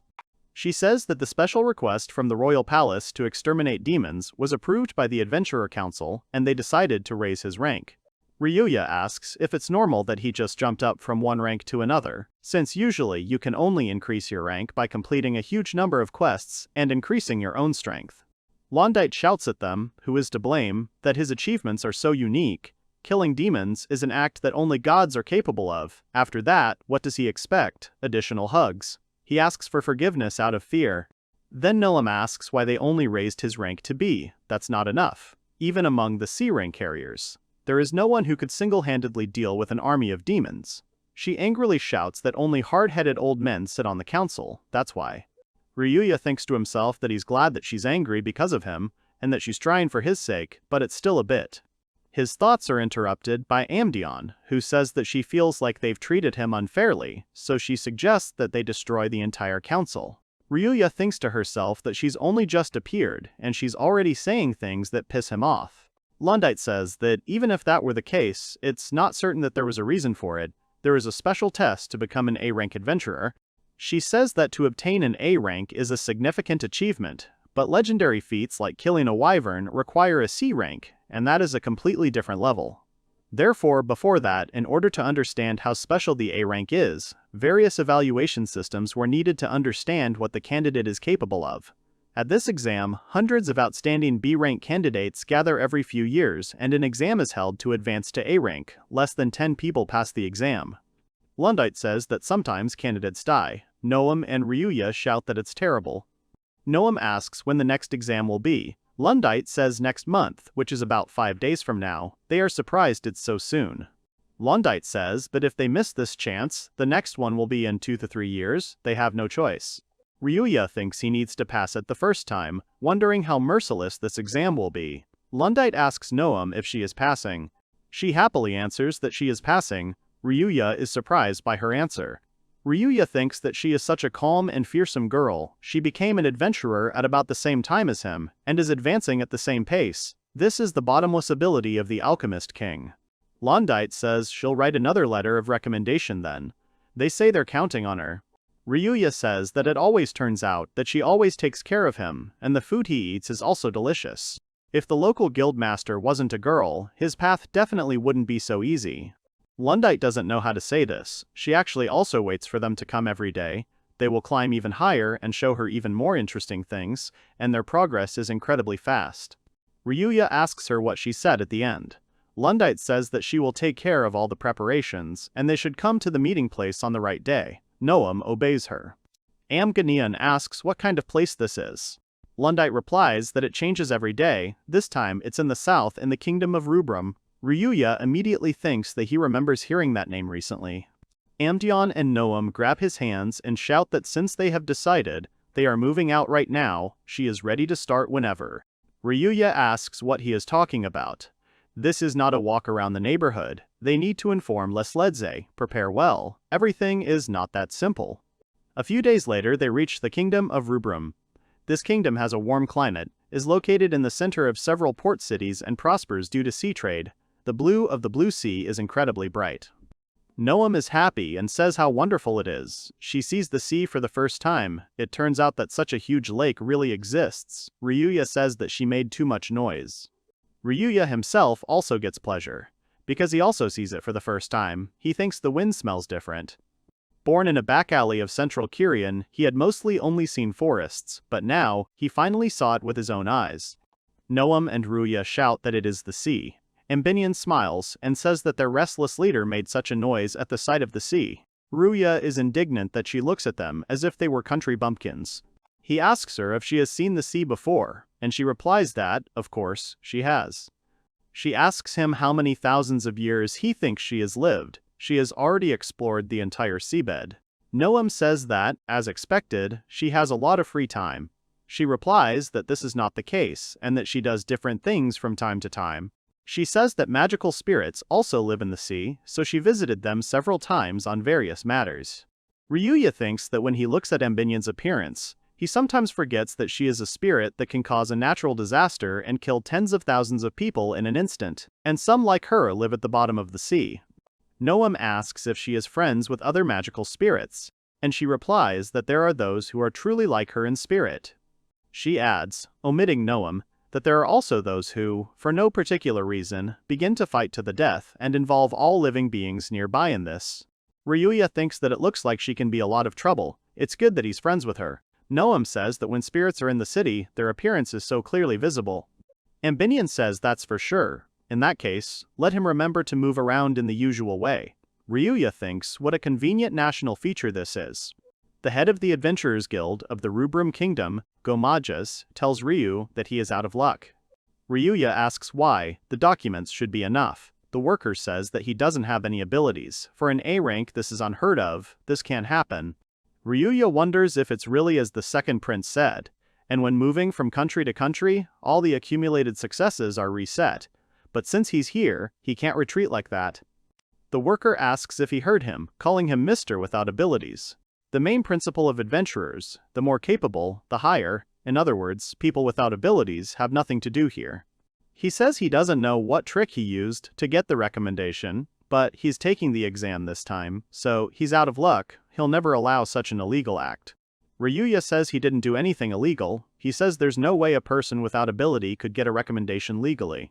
He hands over a recommendation and says, so the head of the guild of the kingdom of Centakilian is a young girl. It's clear why she's so empty-headed, but never mind. She'll definitely take responsibility for this mistake, and this recommendation was written so crudely and with a trembling hand. Ryuya clenches his fist and thinks that he can still endure insults towards himself, but towards Lundite. He says that the results he achieved in his homeland, he calls raw, they were specially written in simple language. This should prove that he is a capable person. He shouts that he destroyed the monster with a killing blow. Obviously for him this is complete nonsense. If he wanted to rise higher, he could have come up with something better. Ryuya thinks that monsters can destroy an entire country on their own. They are the natural enemies of humanity. Even if he didn't believe it right away, why treat him so rudely and unfairly? The worker shouts that he forged an official document, for which he faces prison. Now he will find out how strictly they treat criminals in this country, and at the same time, the head of the guild who drew up such an absurd document will be removed from her post. Noam spills a drink on a worker on purpose and tells him he's being too rude. She demands he apologize to Ryuya. He screams what he's doing. He's the head of the guild. Noam says that no matter what position a person holds, if he doesn't know etiquette, there's no point in answering him politely. He screams who the hell she is. Ryuya thinks that thanks to Noam he didn't crush that Majas, but still, Noam says that she also wants to take the A-rank exam. If he looked at the documents, he would understand where his eyes are looking. Ryuya thinks how small her vocabulary is. Mojasa asks if she is really going to take the exam. He reads and sees that she has the special ability of SSS rank Alchemy King. He shouts to her that she is indeed suitable for the experiment. He suggests that they start preparing the documents right away. Noam declares that she will participate together with Ryuya. Mohasa yells that she is saying such things. Let her leave this person. Only talented geniuses like her are fit for A rank. She replies that it doesn't matter, Ryuya has no abilities. She says that she saw with her own eyes how easily he destroyed monsters, demons, and heroes. If Ryuya can't pass the exam, then she leaves. Mojasa says that even if she says so, only a few without abilities are recognized. Ryuya thinks that still, people like him were recognized. Mojasa says okay. He suggests starting a formal procedure. If in the future word gets out that such capable A-rank people will appear at the exam he is responsible for, then he agrees. Noam says that no, he could not recognize a person with legendary rank abilities. In the future, in this world, his name will be remembered as a great fool.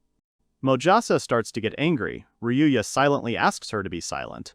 Noam says that he does not want to acknowledge Ryuya's power. Then she will give him a chance and grant him the opportunity to see everything with his own eyes. Mojasa asks what she wants to say. Noam says that there are monsters in the area. If Ryuya can handle them alone, he admits that he is incredibly dangerous. Ryuya is completely shocked and does not understand her.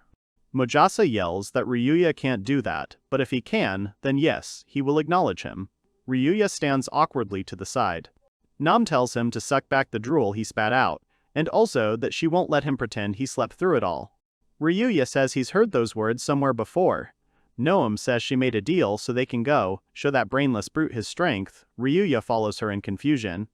Ryuya apologizes to Noam for having to do this for her. She replies that it is natural, he saved her life, and she has not yet been able to return even a % of what he did for her. Ryuya thinks that if she hadn't stopped him and he had continued to insult Lundite, then he would have attacked him and disaster would have been inevitable. Ryuya says that pouring water on him was unnecessary. Noam smiles and says it's okay, she didn't pour water on him. He doesn't understand. Wasn't it just regular water? What then? She says that this is a potion she developed, just in case something like this happens. It's good that she found it useful so quickly. He thinks that if in a few days he will be covered with some spots and die a painful death. He asks what effect it has.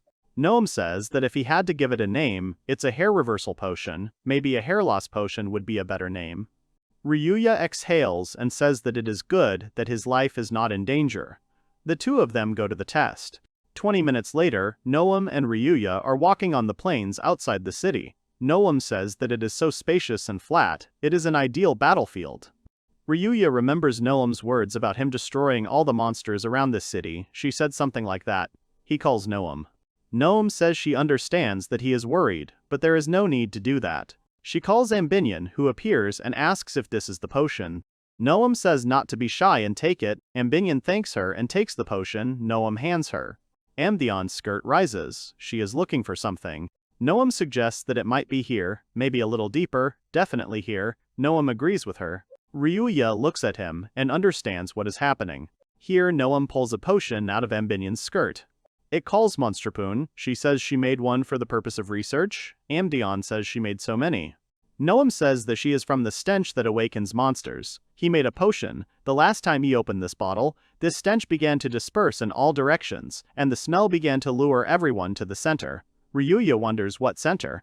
Ambinion points and says, in other words, it's here. Ryuya realizes that he must defeat them one by one. He asks approximately how many can be lured with this bottle.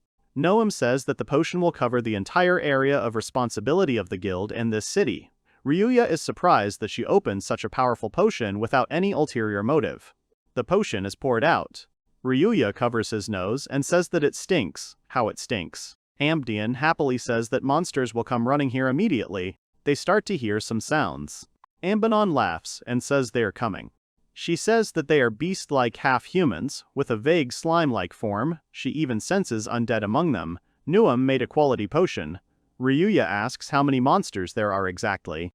Amdeon replies that there seem to be about 200 of them. He is surprised by such a figure. Noam says this is the effect she was aiming for, and she is thrilled that the transformation was a success. Ryuya says that yes, there are a lot of them now, but what will happen to the city then? Nuam says that everything will be fine, because he will defeat them all. Amdeon says that they gathered them here precisely for this. Ryuya thinks that she hopes for him too much. Ryuya says that means if he misses even one, the city will be in disaster. Amdeon says that he won't allow such a mistake.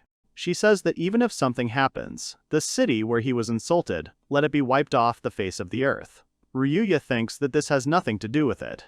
Ryuya shouts that they have arrived and that they will start with fast monsters. He punches one monster.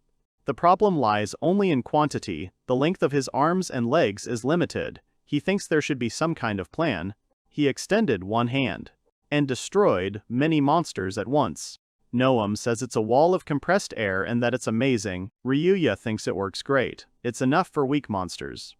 Ambinion says that information is being adjusted. Ryuya raises her head and asks what it is. She says that the effect was stronger than they thought, so monsters from a wider area are gradually approaching here. Ryuya asks, what if I put it more simply? She replies that their number already reaches almost 1,000 and wishes him luck. Many monsters attack him, but he just destroyed them all. Ambion and Noam rejoice, saying that there were more than 5,000 of them here, but he is surprised and asks if there really were that many. People come, and with them, the bald Mojasa asks what happened here, why there are so many monsters here. He looks at the monsters and says that this is a predatory wolf, and these are the orcs, goblins, and even Comtake that are familiar to him. And this is the strongest rhinoceros beetle, Kleos. He recognized Fuji somewhere, to Hanabachi. He says that he even defeated all the monsters from which they extract useful materials. How is it a special product of his city? How did this happen? Noam comes up and asks if he means to say he slept through it all. He looks up and sighs. Noam says that it is not Ryuya's fault, but that Mojasa did not want to believe in his abilities, which is why he agreed to such a thing. Mojasa says that because Ryuya killed so many monsters at once, they might not be coming here for the next few months, maybe even a few years. Ambinion says how disheveled he is.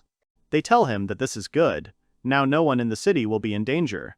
But she does not know what will happen to the adventurers whose job it was to destroy monsters. She tells him to think carefully whether a D or C rank adventurer could do it. She says that they will begin the formalities of recognizing Ryu as worthy of the A rank title. He awkwardly starts to say something. Noam calls out to Ryu. Noam says she still has some potion left. She suggests continuing to hunt monsters. Mohasa asks to wait and says she will sort out all the formalities. The girl moves away. Noam smiles and says that this is what should have been said from the beginning. Ryuya is shocked in the background, and Ambinion is proud of Noam. Noam calls Rui, and says that he probably didn't even think about it, but during this time they finished collecting materials from 5,000 monsters, and on the way, they talked with the local head of the Artisans Guild. She left this work to them. She didn't even have to do anything herself. The young man is surprised. Ryuya says that this is incredible. The exam will be in a few days. He is thinking about what to do during this time. A rank the most. Their goal now is to pass the A rank exam. They need to find out how the previous exams went. Ryuya says that success only comes to those who do not do stupid things. She has only one rival, and that is himself. Noam does not understand her. Amdeon doubts whether this is true. Ambinion says if he asks what they need to do now, her answer is to wash their bodies. Noam and Ryuya don't understand her. Amdeon covers his nose and says that they smelled terribly. It seems to be the effect of the monster bun. The stench just won't go away. They start sniffing themselves and asking each other if they stink. Ryuya says that he doesn't understand anything. Maybe they've gotten used to their smells. Ambinion says that those passing by them are saying something like, "It's unbelievable, what an unbearable stench." Ryuya says that he thought it was from her. In such a commotion she didn't even hide her presence. They think about what they should do to wash their bodies. They end up at a seaside resort in the kingdom of Rubrum. They are swimming. Ryuya thinks that they grew up in the interior of the continent and didn't know it, but it turns out that swimming in the sea is so good. And this form is called a swimsuit. It looks like it is designed specifically for a holiday at the sea. Noam put their clothes in a powerful detergent she had invented. She said that she had a product that would wash away the smell from the body. She suggested that they wash with it when they went into the sea. Ryuya then told her that they should have used it right away, since she had such a product. Ryuya says that Noam is still late for some reason. He bought swimming trunks and got ready in an instant. Noam comes up and apologizes for keeping him waiting. He looks at her.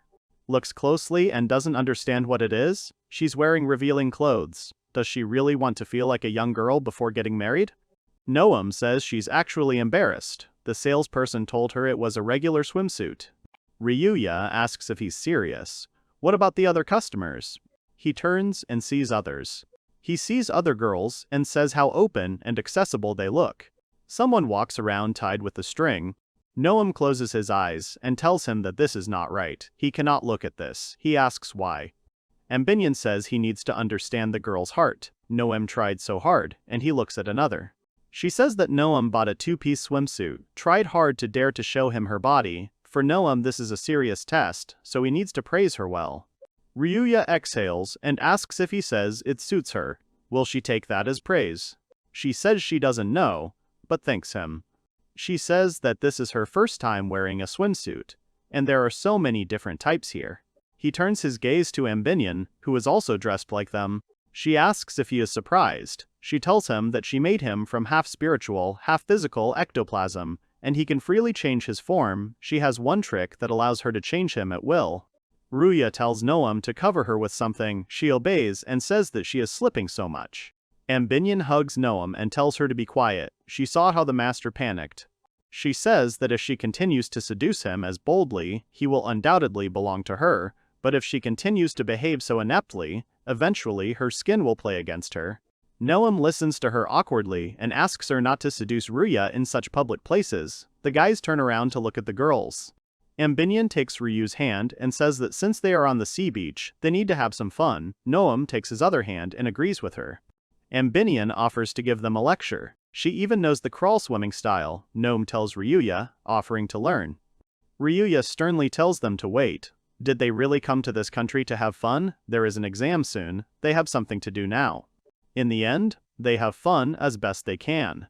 On the day of the exam, at the central arena, Noam says that the exam is about to start. Ryuya says that he is so worried. Noam asks why he should worry. He will pass everything without any problems. It is she who should worry, because she has no fighting abilities. Ryuya wonders when she started to shine so much from looking for adventures.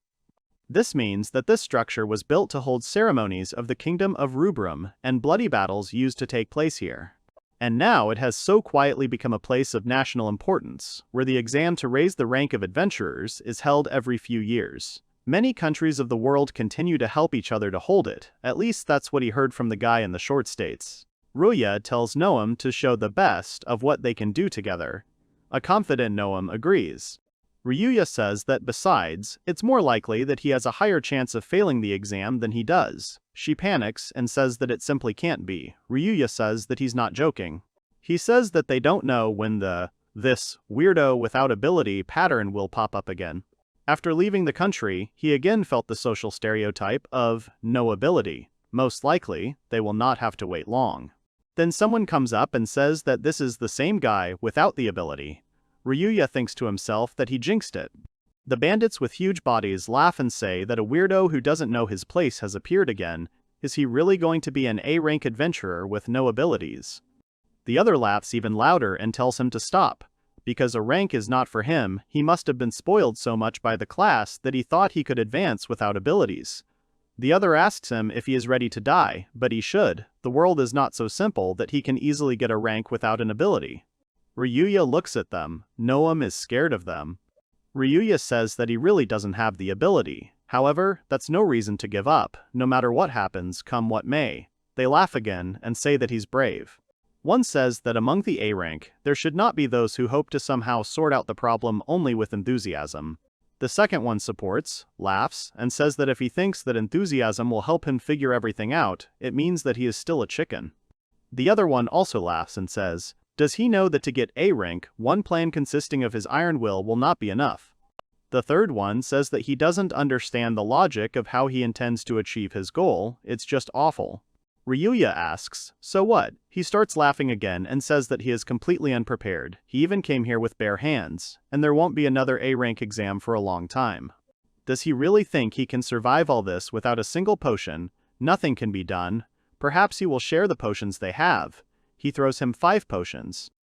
They continue to stand silently. The man keeps saying loudly that the A-rank exam is not so easy to relax with only potions. He also needs an antidote and something to help with paralysis. The second supports and shouts that since he has no abilities, he should have prepared them, because they are simply necessary. Since he has no abilities, he should have taken care of his safety.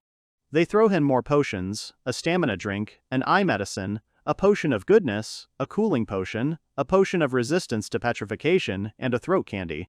Ryuya is standing there with boxes and bags of all kinds of potions. They all laugh, saying that even with them, it is not a fact that he will be able to pass the exam for A rank, because he is very strict. If he really wants to get A rank, it is better to fail it, and only after that give up, and at the very end he should shout that he will not give up. They leave and say that there is a new little boy there too, like the senpai. They need to guide them on the right path. Noam says that they have as many potions as she does. She thinks that throat candy is very tasty. Ryuya stays behind with words of gratitude to them, and then loudly announces that the greeting before the exam will begin very soon. The organizers ask all exam participants to gather in front of the stage. Everyone gathers together. One of the participants says with a serious face that it is time to start. The presenters say that to begin with, they were provided with a place to conduct the exam, as well as assistants and all the amenities. One of the leaders is Sosides, an A-rank adventurer, a curator responsible for the brained promotion exam, and a direct member of the guild council. The second such curator is the A-rank adventurer Grinda, with a super pumped-up body. Sosides says that he would therefore like to warmly thank the Kingdom of Rubrum as a representative of the Adventurers Guild. Another such curator, adventurer, A-rank labyrinth guide sentence. And the equally cool A-rank adventurer, saber-toothed girl, Shagar. One addresses the audience as the future A-rank adventurers gather here, as well as the narcissistic jerks who think they have a right to do so. Their job is to tell which of them is which. The first one says that, including him, there are 4 of those people at the podium now who they are trying to become. He very much hopes that among the newcomers, standing here today, as many people as possible have become equal to them. Ryuya thinks to himself that this means he will be looked at in the same way as them, the current A-rank adventurers. He thinks that it is quite rational. Shagar says that it may turn out that none of them will give in. Sentence tells her to be quiet. They announce in chorus that the exam is starting, and the audience is also happy about it. Then the presenter says what he would like to say, but before that, Ryuya is disappointed. What else? The man says that they invited a guest to this exam who said that this experience could somehow help him in his future as king. He asks to be allowed to introduce him. He reports that this is the first prince of the kingdom of Sentakalian Zemnanto. Ryuya is surprised by such an appearance. Zemnanto tells the audience that there is no need to act so sad. He really is the #1 candidate to become the next king of the Sentakalian kingdom. He states that many of the Rubrum kingdom may wonder why a prince from a foreign country is here, but they don't even need to ask because he has strong ties to this country. He begins to tell the story that his mother, that is, the second bride of King Sentakilian Kirian, and she, was the former queen of the kingdom of Rubrum. In other words, the king of the kingdom of Rubrum is his uncle. He allowed him, his dear nephew, to look at them and learn. Ryuya starts to remember and says, "That's how it is. That's where he heard about the kingdom of Rubrum." Now Ryuya definitely thinks that nothing good awaits him. Sentence says that there is definitely nothing wrong with that. In other words, since the Prince of Two Kingdoms is here, with his good grade, if he gets a rank, it will be much easier for him to carry out his future activities. Zemnanto agrees with him. Zemnanto smiles and says that the most important thing is that those who have a low score from the beginning will not be able to take a step and will not change anything. He finds Ryu. He starts whispering something to the presenter. He whispers to the other presenters, has everyone understood that he only wants one thing from them, that those who are connected with Lesledza must definitely fail. The host says that if they receive a decent amount of financial assistance from the prince, then they will be able to help him with this without any problems. Ryuya hears everything perfectly well, because his level is 80 million. Zemnanto says that Lesledza's face will fall off when he fails the exam, and his father will definitely make him his heir, and when he becomes king, he will never forget what he did for him. Ryuya says that now he is absolutely sure that this exam will not pass calmly. The host doesn't understand why this dog Lesledza came, realizing the hopeless situation. Ryuya says that he was hated, Noam supports him and says that it is not true and that no one hates him. The host whispers to Zemnanto that, as he said, he must have gotten here by mistake of his region's guildmaster. Zemnanto tells him that he is counting on him. Ryuya says that they get along so well, Noam says that they are true friends. The host tells him not to worry. When it comes to fighting, they will personally attack him. If he lets his guard down for a moment, there will be nothing left of him. Ryuya says that if he's going to do it, he can try, calls him a schemer. Noam doesn't understand him at all. Zemnanto tells him not to betray his expectations. The host announces to everyone that whoever is called, they must come forward. Ryuya folds his hands in front of himself and says that he will not give in to provocation and will not give in. She supports him and suggests that he try. She thinks that he is so kind, but a little incomprehensible. They call the participants one by one, they respond. Ryuya doesn't understand what kind of check of the absent is. They call Noam, she raises her hand and shouts that she is here. Ryuya wishes him luck, and says that he will probably be called soon. Noam says that it probably will be so, and leaves. The presenter announces that, that's all. A bunch of people remain. Census says they probably already understand why they weren't named. Ryuya says that the others have no abilities. He says that is true. He says that they have been branded as failures since birth. He calls them poor wanderers, abandoned by the gods. They come here every time, despite the fact that there are so few of them. They have no abilities, and somehow they got rank. But let them not think that for this reason, they are allowed to participate in the exam. Ryuya shouts that the rules say they can participate. Everyone else supports and agrees with him. Sensen says that all he can do is eliminate those whose logic doesn't work. He asks if they knew that since the Adventurers Guild began to exist, no one without the ability has ever reached a rank, and there will be 0 of them now, before, and in the future. He continues to say that apparently even the people who failed, who are incapable of anything, want to look at those who will have superiority over them in the future due to their powerful abilities, and this can benefit the entire Adventurers Guild, so maybe they will leave here before their bodies are stained with blood. He says with an outstretched hand that in that case, they will value them as people worthy of the absence of any talents. He asks what they will do. Ryuya states that he will pass the exam and that he has no intention of giving up. He originally came here to get an A rank. The soul of an adventurer demands to challenge the impossible. The whole crowd shouts that it is true, that it is exactly so. Senses has insulted them too much. But with such words he won't even break cheese. Senses says how annoying they are. Why do such stupid people always smell of trouble? He says that, in that case, for everyone at the location where the A-rank adventurer exam is taking place, he will give them a special exam. Ryuya senses something coming, so he yells at the others to watch their step. Senses laughs and says that it seems like there is someone with good senses among them, but as the person conducting the exam, he orders them that anyone who moves even one step will be instantly disqualified. Suddenly, a hole appears on the ground. They all fall down. Senses tells them not to worry, because falling into the hole is not the only danger that awaits them. He keeps twiddling his thumbs and saying that he will simply lead them to the appropriate exam location for them. The moment Ryu was calmly and coolly sent into the pit using the shared gaze with Ambinon, he was convinced of this. He saw sentences information. A hole is created in the selected coordinates, allowing the space to be crossed, the entrance and exit of which are paired. First, you need to set the place that will become the exit, otherwise you will not be able to set the hole at the entrance. As soon as the exit coordinates move away from the caster by a certain distance, they self-destruct. Ryuya falls headfirst. They ask him if he is alive. He comes out of the ground and asks the others if everything is okay. They are in a panic and don't understand what this all means. Some adventurer says that he threw about 20 to 30 people here. It looks like they are now in the dungeon of the Rubrum Kingdom. Another adventurer says that most cities are built over dungeons from which they gather resources, but he didn't think that they would set a trap here on purpose. Ryuya says that it was his ability that opened a hole in space, which he calls Dejen Spot. The others don't understand him and ask again. Sentence looks at them through his abilities and says that he is not bad, and that he immediately understood everything. Did he really understand what his ability is? He tells them through the hole that he has a spare test for them. Incapable people, it consists of escaping from the dungeon. If they can pass it, he admits that they are still capable of the bare minimum.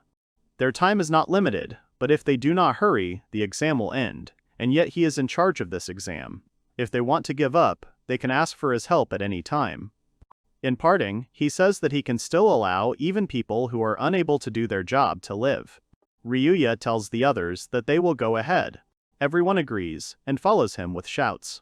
They shout that they will do it, show them what feelings they all came here with.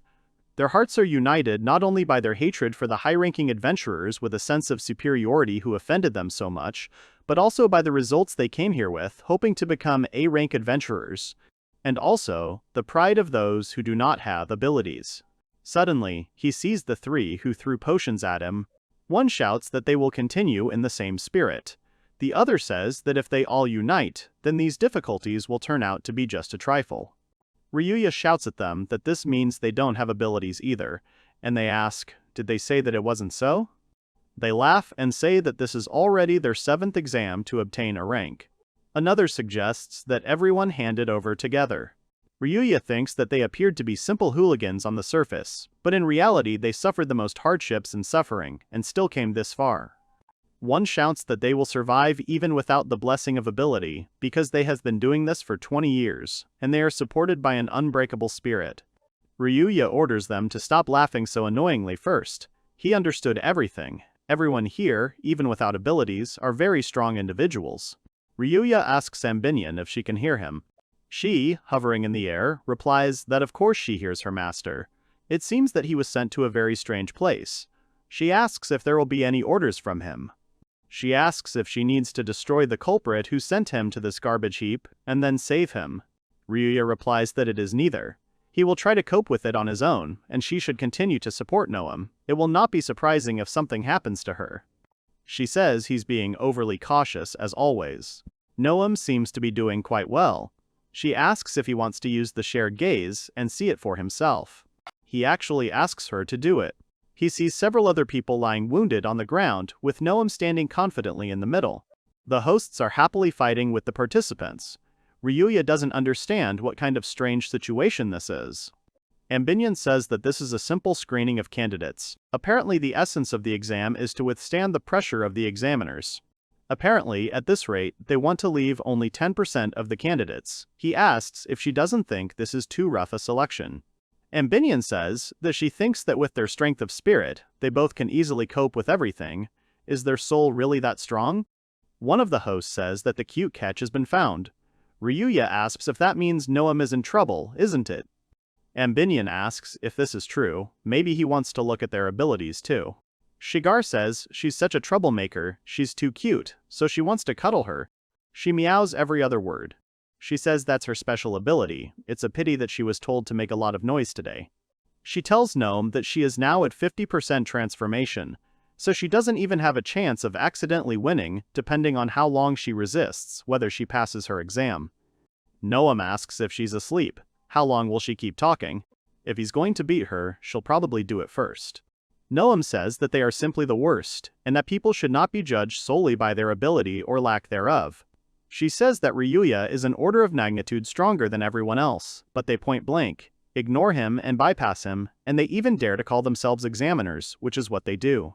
She calls them heretics.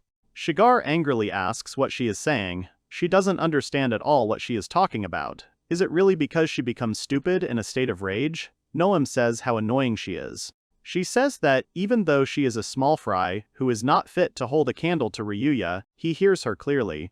Noam menacingly says that she will give her a good beating and show her the difference between them. Shigar doesn't understand and starts screaming that she challenges her, and that she is brave, since she dares to be so impudent to an A rank. Another host tells Shigar that she is stupid and that she should not be approached so thoughtlessly, because she has the very ability of the King of Alchemy. Noam hits this Shigar with one blow. She falls and screams in pain, that she is in so much pain, a feeling as if her nose was pierced by some kind of knife. Ryuya sees all this and thinks that it is a mixture of numerous smells. Noam says that when she transforms into a beast, the senses of her eyes, ears, and nose are proportionally heightened. In other words, the reaction to potions will be heightened. Shigar continues to writhe in pain and rub his nose. Noam says that feral cats react radically when someone marks their territory with another owner. And since she adopts the characteristics of a cat, this instinct is included in them, which means that many of her potions work just fine. She opens the flask and says that she will pour it over her body and it will be very interesting.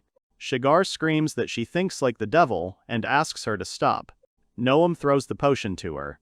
Shigar screams that it stinks. The stimulating smell gets stronger and stronger. The two hosts stand and watch. Noam tosses her another potion.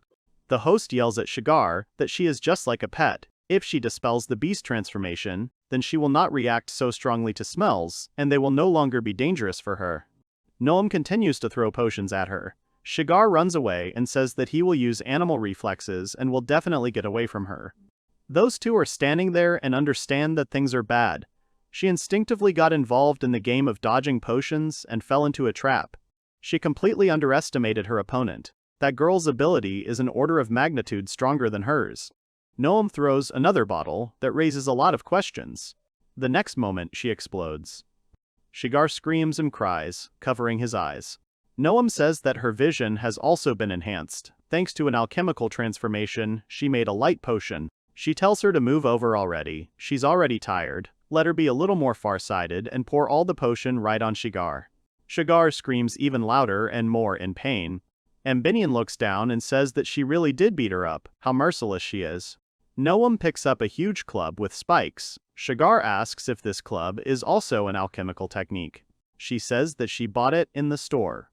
Shigar relaxes and says that this is good, and in the background the hosts shout at her that this is bad. Does she really not understand what situation she is in? Noam tells her not to worry. After that she will separate her with an alchemical spell. She doesn't understand what she is talking about. Noam says that, as a result of the alchemical effect, it will become 10 times harder at the moment of contact, and it looks like the mass will increase by about 300 times. Noam swings his arm and begs her to die. She hits. However, in tears, Shigar opens his eyes and sees that the club has missed. A huge hole formed at the site of the impact. Noam says it might have been because of the sunglasses. She looks up and says menacingly that next time she won't miss. She asks what she should do. Shigar is in shock. Shigar yells that she gives up and asks her not to hit her. She doesn't want her to crush her like a pomegranate. Ambinian says that it looks like she'll stop being sarcastic now. Ryuya asks if that's really necessary after insulting her a few times. Grindo says that this little girl has become completely insolent. He tells him to stop because Shigar has lost. He says that, after all, the ability to transform into a beast has conditions, and it's also A rank, so naturally it can't compare to the ability of the SSS rank. The presenter tells Noam that she passed the first part of the exam. He asks her to sit somewhere in the corner and rest. She obeys him. He says that he is very glad that such a talented girl like her, with great ability, passes the exam. He says that they will fight in honor of passing the exam and becoming an adventurer. Noam then asks if ability is that important. Then everyone opens their eyes in shock. He doesn't understand, and asks what she's talking about. Noam says she hates abilities with all her heart. She says that she lived wonderful days before she received the ability, but she ruined everything.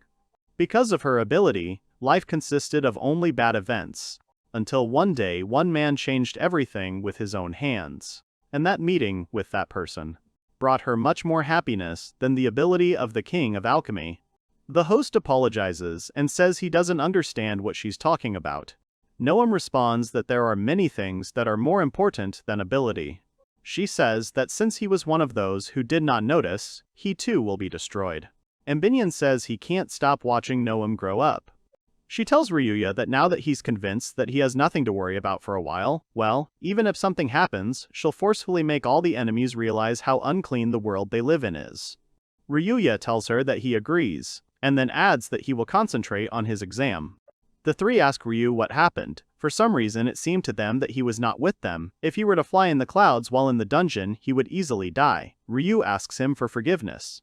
The other brother offers him to lick a candy or salt, because moderate nutrition is simply necessary for traveling.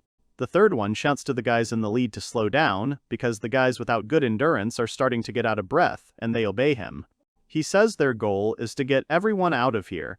He will run last, so as not to get an unexpected blow to the back at the end. Ryuya thinks that they are, in fact, reliable. From the very start, not a single one has fallen behind or been injured, all thanks to the perfect defense of these big guys. Ryuya asks them why they took command and tried to act rudely. He tells him that he is asking straight to the point. He adds that Ryuya is the same as them, and probably already understood that they treated those without abilities with disdain. Ryuya says to himself that he understands this. The second one says that they have decided out of ignorance that they are weaklings, and therefore they constantly pick on them. They have become completely insolent. And they are also trying to intimidate them. They are not all right in the head, and no one would come close of their own free will. He asks Ryuya. He also understands how strict this world is to people without abilities. Ryuya thinks that his voice suddenly became so gloomy. The big guy says that their life as adventurers is full of bitterness. They are constantly underestimated, trampled and thrown out from everywhere. He asks how they are able to continue despite this torment, all because they cannot give up their goal. The three of them say that of course they will not stray from the path. Even without abilities, they will definitely achieve A rank. Because they all lacked abilities, he ended up with these guys, who could not be broken by any difficulty. They survived and became true veterans, constantly refusing to despair. No matter how bad the situation was, they did not lose hope and continued to move forward towards their cherished goal. Ryuya says with a smile that he is amazed. One big guy laughs and says that, in other words, if he wants to become an A-rank adventurer without an ability, he needs to become stupid. The second one adds that this year, they will definitely become adventurers and bursts into laughter again. One tells the other that he seems to be out of breath. He feels like he is running at too fast a pace. The other tells him that sometimes it is difficult to understand that you are completely exhausted, so let him remember this. One again says that he drank too much water, and that in the dungeon one must drink water at certain intervals. Another one points and says that nothing can be done and that he will share his flask. The third one raises his hand and says that they are now allies, so they will cover each other with all their might. Here Ryuya says that the enemy is ahead. And to himself, he thinks about allies. He says that it's not bad, of course, but he kills the monster with one fist.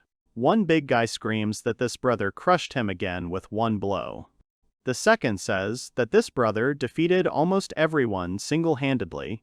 The third adds that thanks to this, they move at a fast pace and don't have to worry about the rest of the journey. Ryuya thinks that their laughter bothers him. He shouts that the exit is coming soon. Is it him? Then he stops abruptly and wonders if they find this strange. Usually there should be light at the exit. Ryuya asks them to wait a bit because something is wrong. The big guy repeats his words louder to everyone else. One of them does not listen, happily goes there and disappears. They say that he disappeared, not understanding what this darkness is. Ryuya says that it looks like Daijin's spot. The big guy repeats it and says that it belongs to that senset, so the passage leading to the exit is one-way closed. Ryuya asks the big guy what they're going to do. He says they don't have time to think about it now, so they'll go through it. Ryuya starts saying that it's obvious that, then, the cap of the man who was swallowed by the darkness pops out of the darkness. The big guy says that she has already absorbed one of their comrades. If they don't unite with him quickly, then he could be surrounded by a whole house of monsters, and then he can't be saved. Ryuya thinks that he is right here. The worst thing in the dungeon is to be separated from your comrades. Ryuya says he agrees with them, and then gives the command to the whole team to move forward together. For the sake of saving his comrades, he is ready to do anything, even go to a deadly dangerous place. Only fools from the ranks of adventurers are capable of such. He has heard something like this somewhere before. Sensent sees all this and says out loud how stupid they are. The guys panic and think, this can't be, is this really that? The big guy says that this place is exactly the same as the one they were thrown into the first time. The second one asks if everything is here. Someone asks if this is an infinite loop using another dimension's ability. Ryuya thinks that it seems like this smiling guy doesn't intend to let them pass the exam. It's like he's reading his mind. Sensen says that's not true. He says that he believes in them, even without ability, with just effort and enthusiasm, they achieve excellent results and will pass it. He adds that if they don't have the courage to do so, then they shouldn't even be given the right to take the A-rank exam, unless, just in case, he decides to say that he is always ready to accept those who want to give up. Ryuya thinks that he has a lot of nerve. It's obvious what he wants, to eliminate them by giving them an absolutely impossible task. He simply justifies his actions with absurd logic. One of the crowd says that they look down on people without abilities. Ryuya thinks it might be because of him. Without a doubt, Prince Semnanta's target is him, so he has involved the others in this plan. The big guy says that he declares that he surrenders here. Ryuya interrupts him and tells him not to dare. Is he going to fall? He replies that retreat also requires courage. First they will leave here, and then they will appeal and tell the guild council about such an unfair exam. Now this is the best plan in his opinion. Amdeon calls Ryu. He asks what is wrong. He says that he is busy. In the background, the brothers are already giving up and saying that there is nothing to be done. Ambinion says that he will be pleased to hear what she says. But first he will have to listen to her lecture. She asks if he will listen to her. One big guy says that this is the second round, and there are already test takers who are exhausted, and that they are adventurers precisely because they are here now, despite their weakness. Another says that in this situation they are placed within their limits, so they need to consider this a training session and first get to the surface.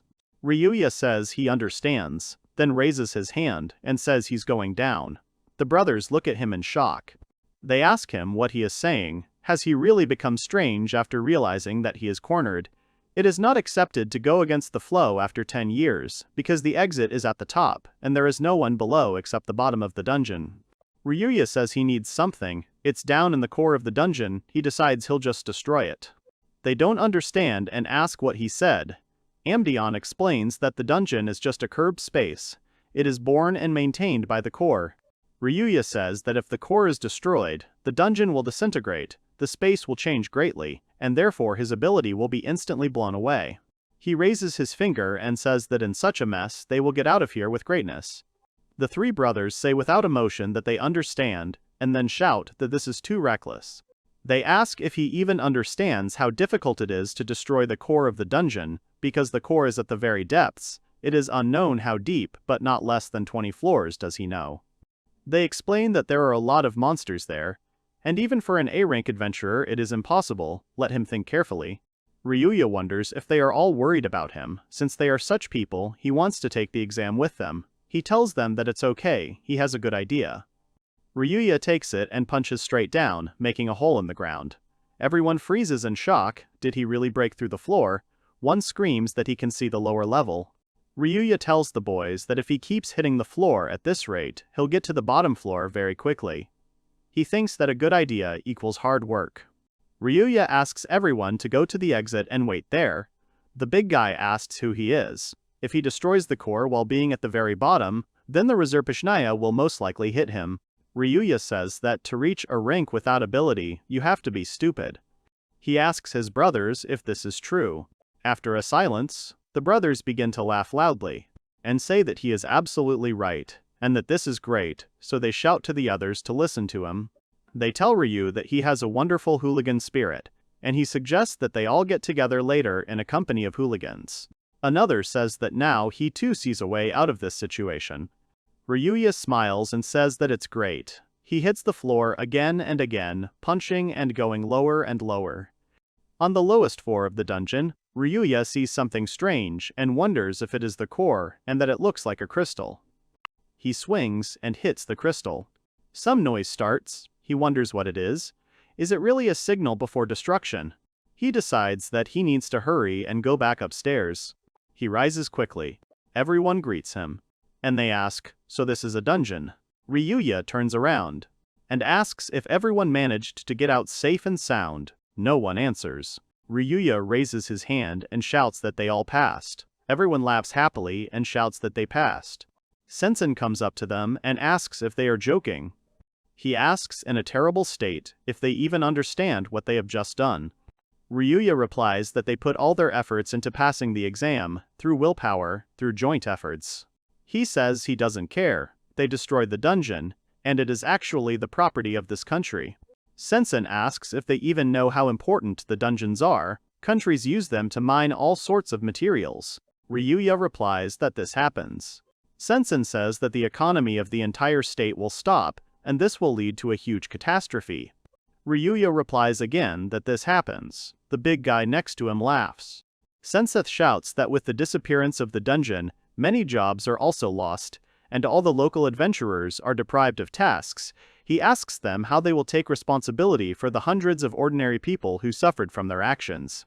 Ryuya says again that this happens. The big guy laughs again. Sensen shouts at them to answer.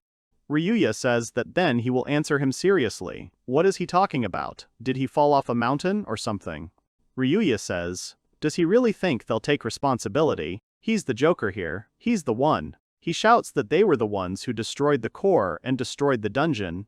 Ryuya says that he was the one who destroyed the core, but he was the one who forced him to come up with this plan. He threw them into the dungeon and made the goal of the exam to escape from it, so they gathered with only his instructions. Ryuya says that without the ability, they found a way to do it. He asks in a rage, why did they destroy the entire dungeon? Because it was. Ryuya interrupts him and says that he said so himself. He reminds the words that he believes in them, even without ability, on just efforts and enthusiasm, they achieve excellent results and will pass it. Sensen asks, then who will pay for this enormous damage? Everyone points at him and shouts that it will, of course, be him. Ryuya says that since he is the exam supervisor, he prepared an example of how to solve his task. After all, he closed the exit from the dungeon with the ability to warp space, which means the only way to get out of the dungeon is to break it, isn't that right? But if he instead gave a task that is impossible to complete, then he is worthless as an exam supervisor. Sensen growls with anger. Ryuya says if he doesn't think that now is the time to act according to his rank and show them all how to take responsibility, calling him Mr., the current examiner of A-rank adventurers. The crowd shouts that this is true, and that Ryuk is absolutely right. He made them take the exam with absurd conditions, and when it came to it, they ran away. Where would they do the honor of an A-rank holder? Sensen starts laughing. Then he shouts that he doesn't care, and that he himself was initially against it. He did not want to be a curator of people like them. He was pushed into it, so it's all his fault. He is the chief examiner, which means the responsibility is on him. He calls a portal and shouts for the others to go report it to him, but he doesn't care. And anyway, it's the guild's fault for organizing such a stupid exam. He keeps shouting that he is not guilty, and then simply disappears. Ryuya says he ran away. The big guy asks what they're going to do. Ryuya says that that examiner told them to go to someone more important and ask him. They all confidently declare that they are not guilty.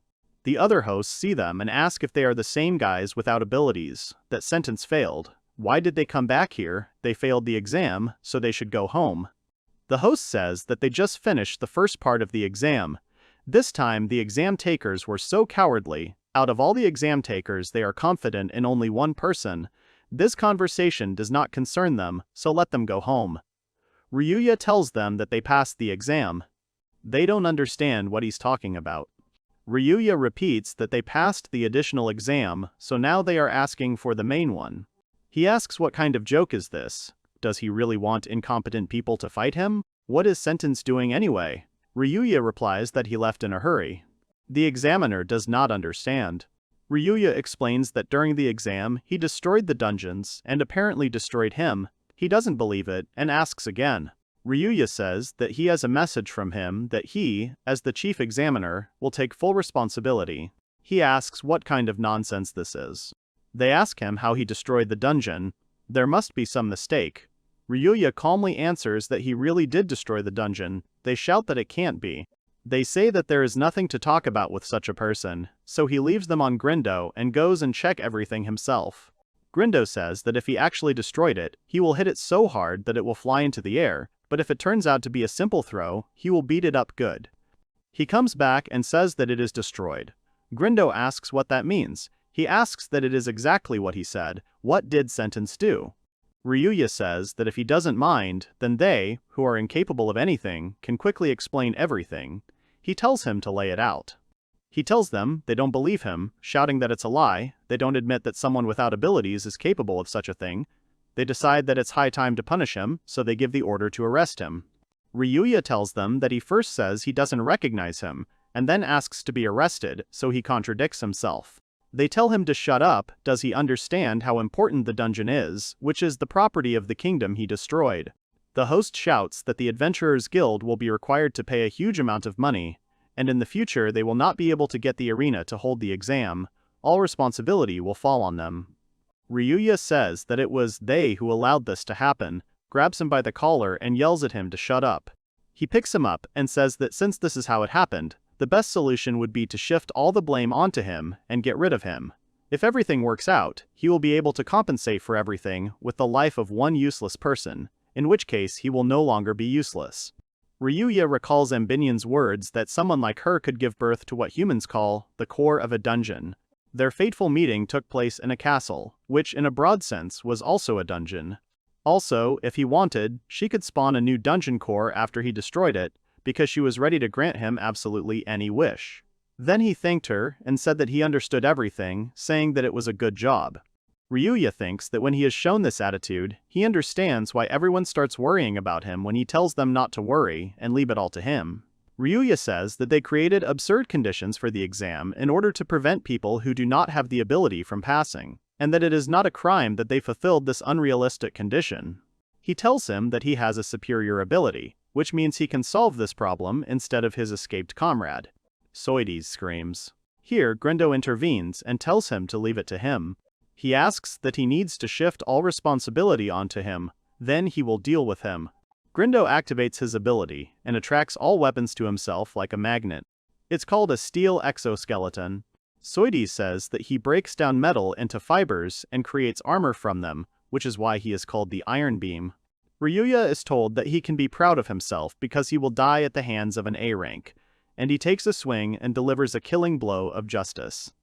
At this moment, Grindo's iron hand falls apart, and the examiner himself screams in pain. 462. Grindo falls and screams why his armor broke. Ryuya says that his ability gathers all the metal in the area, and since his fist is as hard as metal, there is only one thing that can counter it. Soides freezes with his mouth open. Thanks to the strong feelings, Ryuya trained his body so much.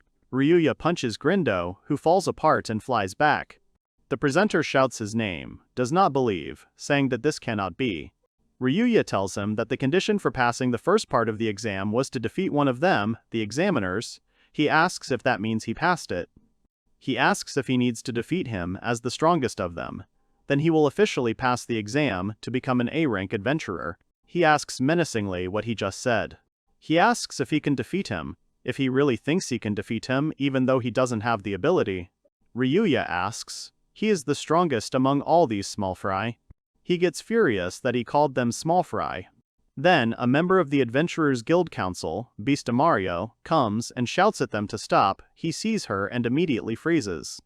The girl asks, because this is the place where the official exam for receiving A rank is held, this is not a place for bloody actions.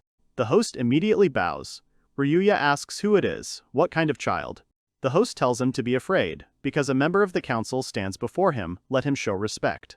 He says that this is the girl, the council member, the one who controls all the adventurer guilds in the world. In front of him is the council member Mario. Ryuya decides that she is some kind of influential person. He doesn't really understand who she is, but perhaps he should bow. She says that he doesn't have to bow to her. She says that in the end, they are just parasites who only formally lead them, but in reality, they are simply ruining their lives. Ryuya thinks how modest she is. Maybe she is good. She asks Soides why he hasn't looked well for the last few minutes. Has he really gotten into some really bad situation? They tell him that his whole face is sweating. He explains that destroying the dungeon was not part of his plans at all, and he understands that the council will not be able to avoid problems. Since it had already come to this, he would say that this crime was personally committed by this man without ability, so he immediately decided to make him apologize to the kingdom of Rubrum First States. She thinks. He goes on to say that he also sincerely regrets that he, a member of the council, had to come here in person. She says she wants to tell him that this is not good. He is the exam supervisor, so he is responsible for everything that happened during the exam. If he set a condition that couldn't be fulfilled without destroying the dungeon, then that was his own fault, wasn't it? He frowns.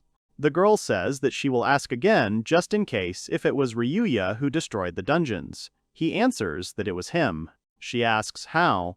He replies that he went down to the very bottom and then banged on the core. The girl asks how he hit the cannonball. He says that if she doesn't believe it, then she doesn't have to. She replies that she just wanted to make sure, and that he said everything correctly. The girl says that all responsibility lies with the exam supervisor. This exam was conducted without the permission of the council members. It was their initiative. Everyone here is in shock. She says she has not heard anything about holding an additional test for those who lack aptitude. She asks the host, so what? She demands Soida's answer for his actions. 496. The girl says that they all differ in the presence or absence of ability, belonging to the kingdom, gender, ideology. She tells him to throw away all prejudices and choose new A-rank adventurers. The evaluation criteria should be only ability and merit. She asked him to make a promise then. She tells him that she instructed him so that he would understand, and that is why he looks so pathetic now. He only says that he offers his sincere apologies.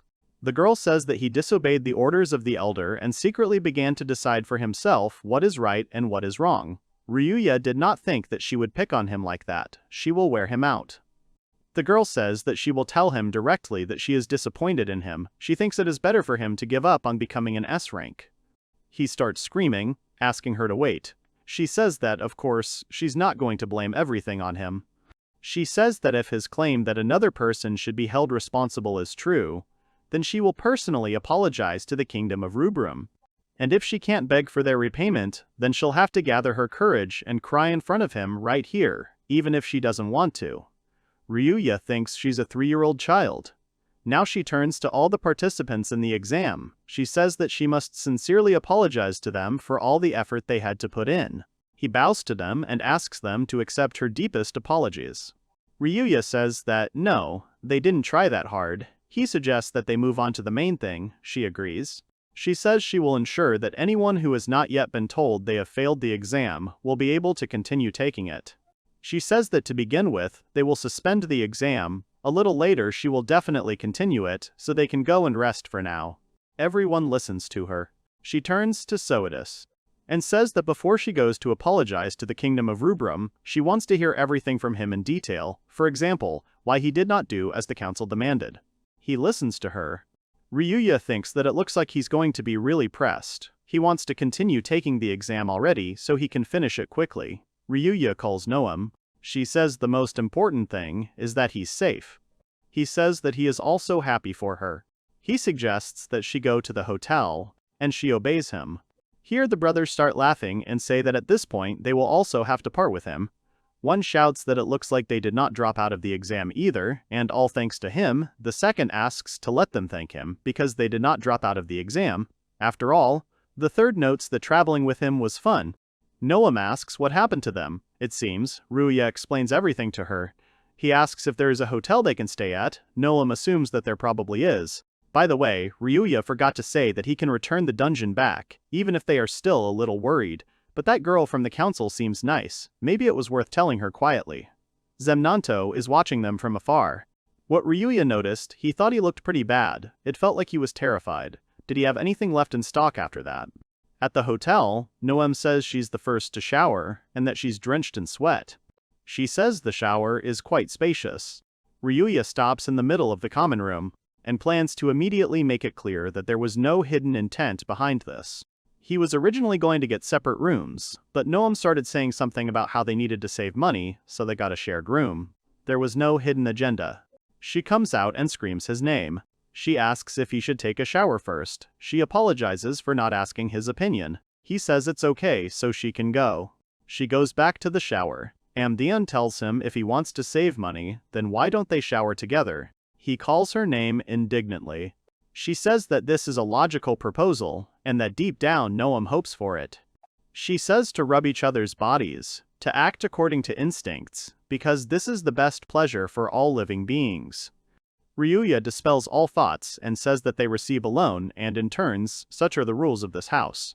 Amdeon offendedly says that let him do as he wants. She says that she will take a shower with Noam then because she is sweating so much. Ryuya stops her and says that it is impossible for her.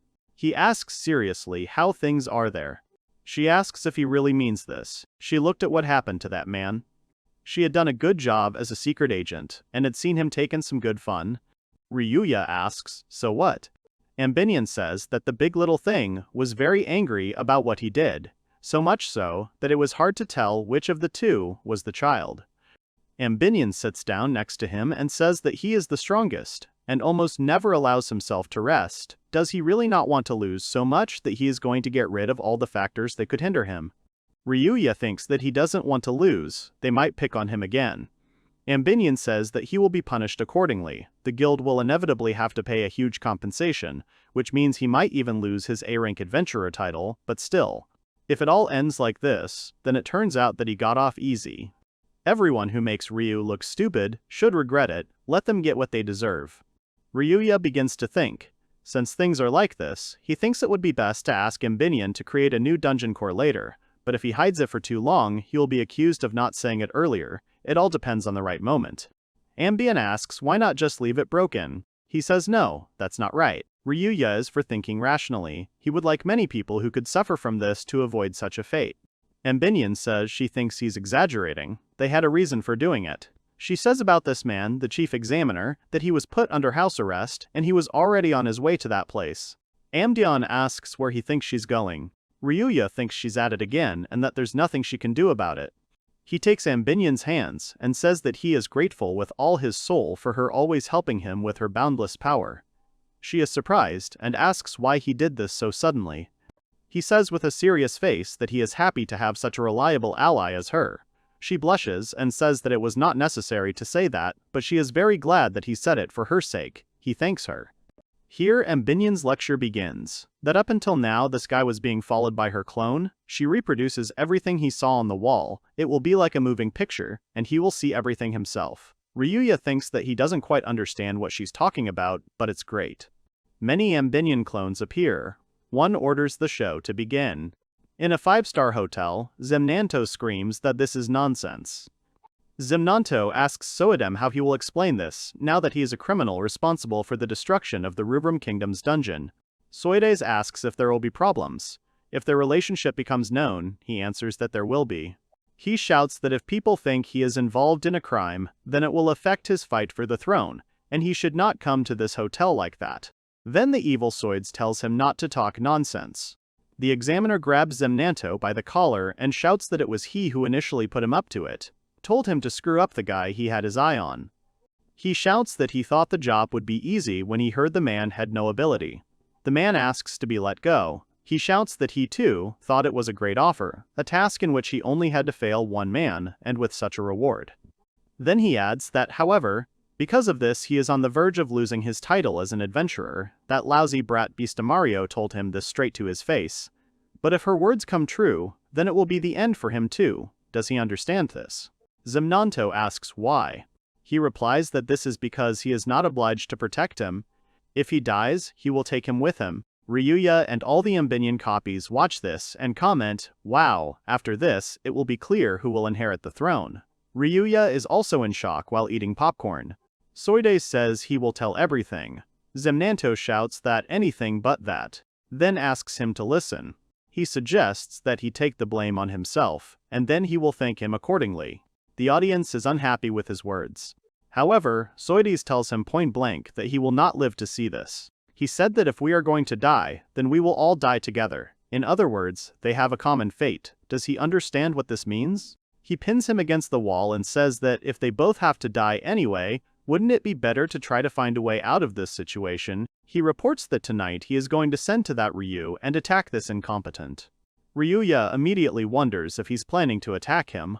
He says that he will first kill him and then set fire to the hotel, so that he will not only burn his body, but also get rid of all possible witnesses, which will make it difficult to investigate this case. Ryuya thinks that this is also what an A-rank adventurer is saying.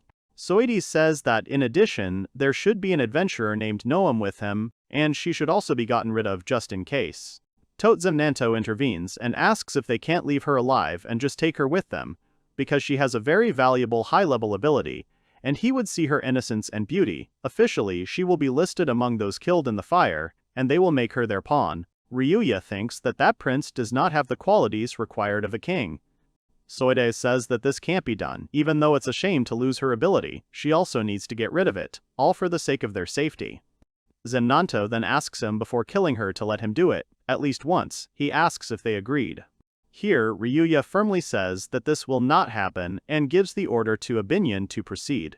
Here, Soides says that he has already prepared everything necessary. If anyone tries to escape, then let him kill them. Then he realizes that his body is not moving. The second one screams that his body is also. He can't even move his fingers. They don't understand why and start screaming, asking for help. Soides tells Zemnanto to shut up. He said that they have to act covertly. Then Ambinyan comes out above them and says that she would really like to see a pleasant sight during the panic of the people.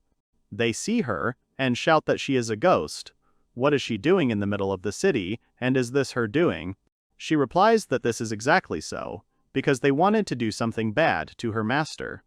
Zemnanto says that if she has a master, then she is someone's familiar. Then Ryuya comes, greets them, and says that it is him. Soides says that it turns out that he used a ghost and learned about everything. He calls him a scoundrel.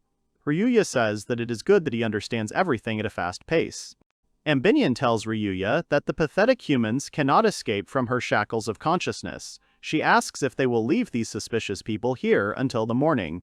Zemnanto keeps screaming, asking for someone's help. He screams that he is the future king of the Centakilian kingdom. Soides calls Ambinyan a pitiful spirit and shouts at her not to underestimate him.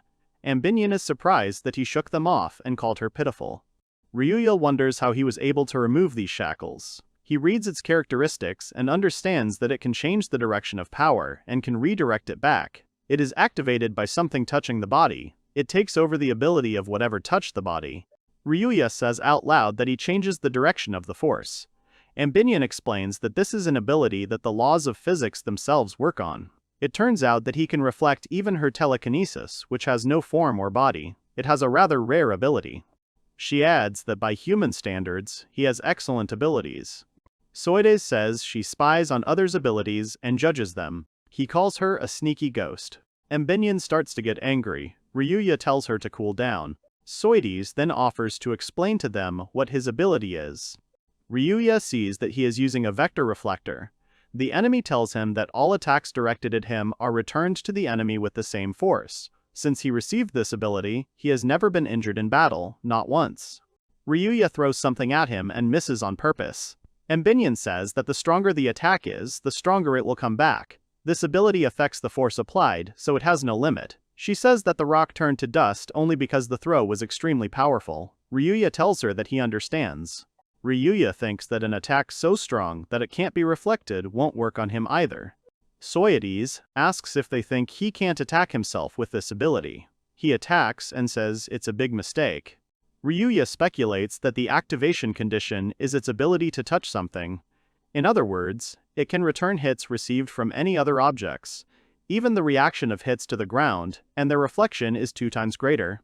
Ambinyan tells Ryuya that this ability definitely uses the pentagram. Ryuya feels that if there is no response, he will not be able to jump any further. He tells himself to stop thinking about such trivial things, and that his calculation is useless.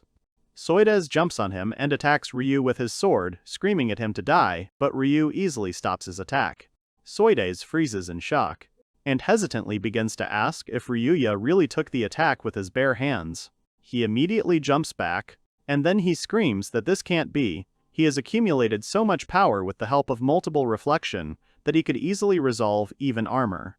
He wonders if he really has an ability that prevents even cold weapons from cutting through his skin. He clarifies that he definitely doesn't have an ability, so in that case, what is it? Ryuya says that he is very surprised that such a gifted and arrogant person like him thinks that all this is because of ability. Soides says that from what he's said, something similar could happen to someone who hasn't been given anything, so he tells him to stop lying. Soides says that indeed, the Vector Reflector ability is CC rank, and it is a first-class ability. The fact that he has this ability and is A rank is the inevitability of all inevitabilities. He attacks Ryu from behind. He screams that it can't be allowed, that because of a talentless person like him, his A rank was taken away, 622. He screams at him to die, instinct telling him that after that, he, the possessor of a superior ability, will be saved. Ryuya says that the small fry said the same thing. He screams because everyone should understand that he is destined to kill him. Ryuya thinks that this means it's a CC rank ability. This is the first time he's encountered an ability that has the power to ignore almost everything. Ryuya, a person without the ability, can only raise his level, physical strength, striking power, and durability. For him, this is the only way to become stronger. However, his ability makes everything he has achieved useless. This is the power of his ability. They are watched by Ambinion and Zemnanto. The second thinks that this is incredible. What are they doing? Ryuya wonders if his efforts will be ruined by his talent. Then he abruptly says no, it's too early, and reaches out his hands to him. He understands that he is returning an invisible force, like a stone rock. He screams that he is an unteachable guy. He won't even be able to grab him. He reflects not only blows and cutting attacks, his ability can reflect absolutely any external force. He claims that he has no weaknesses. Ryuya wonders if that's true. Ambinion's telekinesis worked perfectly from the start. In other words, the reflection ability doesn't work automatically. He thinks no, she probably isn't capable of it. Ryuya asks him what will happen if he keeps trying to grab his shoulders. Soides says he started talking because he was starting to get short of breath. He had met a few fools like him before. He adds that this has happened to everyone. He declares that he will kill him. He stabs him in the stomach with a knife and goes into shock. He thinks, can't he even hurt his stomach? He calls Ryu a monster. He decides to make 1,000 swings at incompetence. At this time, Noam is sleeping peacefully. After a while, Soides' arm starts to go numb, at which point Ryuya manages to put his hands on his shoulders and says that it happened pretty quickly. He was ready to spend a month on it. After that, he squeezes his shoulders until they crunch. Soides screams in pain. Ambinion asks if Ryuya thinks that if all his bones were compressed, it looks like he won't be able to become an adventurer anymore. Ryuya says that he actually wanted to cut him in half. Ambinion says that it is fair. Zemnanto looks at them with a face full of fear and horror. His mouth is slightly open, his teeth are shaking, and sweat is pouring down his face. Ryuya turns to Zemnanto and says it's his turn. Behind him lies Soides, writhing in pain and seemingly crawling towards him. He tells him that he is a very vindictive person, and in pursuit of the throne, apparently, he does not choose the methods. He gets scared, backs away, but the power of Amdion stops him and says that in fact it was not he who planned their murder. At the same time, he asks someone for help to save him. Ryuya says the mere fact that he spoke about the murder indicates his involvement. He asks if he understands that if his father finds out about this, he will definitely not become king, or will rather choose to die a glorious death right here. Zemnanto's face is full of fear. He is shaking with the knowledge that he has finished. Zemnanto screams that he doesn't want to die, and for his father to speak up too. He leans back, waving his arms wildly like a small child, and is stopped by the power of Ambinion. He suddenly smiles and says that he doesn't want to. He reaches out, holds his middle finger between his thumb and yells at him to eat it, like he's going to flick him. He uses his royal skill called flattery and snaps his fingers, making everything around him glow. Ryuya freezes in place, not understanding what kind of king skill this is. Zemnanto laughs and says that he let his guard down. He thought that the successors don't have skills. His skill is not as simple as Lazledza's. Zemnanto enchants with her voice, telling you to listen to the voice of the idol, to obey its words. Everyone who hears it will do whatever she wants. This is the skill inherent in blue bloods. Ryuya feels his voice echoing in his chest. What is this feeling of boundless respect? It seems as if his heart is naked, this unbearable warm feeling. Zemnanto whispers to him that he is now his master. His power is his power. Ryuya turns to him and calls him master. Zemnanto says that this is exactly so. Now he will do the following at his request in full. At this point, Ryuya punches Zemnanto in the face. Ryuya says that this is impossible. He tells Zemnanto that his voice truly resonated in his chest, but his voice did not touch him at all, which means he cannot command him. He says that it is not skill that makes him the one who commands people, but only his qualities and actions. Without them, he cannot be a king. Only La Sledza had a voice that could shake thousands of hardened hearts. Her words made the heart beat faster. Zemnanto lies on the ground, almost unconscious, with his nose bleeding. Abinyan exhales. Ryuya asks what is wrong. Does he think hitting a person from the royal family was a bad idea? Ambinian replies that no, just think, his skill didn't work on him, he is actually a very strong-willed person. Ryuya replies that he doesn't think so, that with such a brainless master such a skill would be able to subdue anyone. Ambinian says that it is not so. He knows that almost no one in the history of mankind could resist such a skill as his. Ambinian says that maybe this means that he is no longer human, but something even higher. How interesting. Then she adds that hitting him was the right decision. Ryuya smiles and says that it was necessary from the start. Since they were able to stop the main instigators, all that was left was to send Abinyan to deal with the rest of the small fry, and that would be the end of their business with investigating the crime in Rubrum. Someone suddenly shouted that it was too early.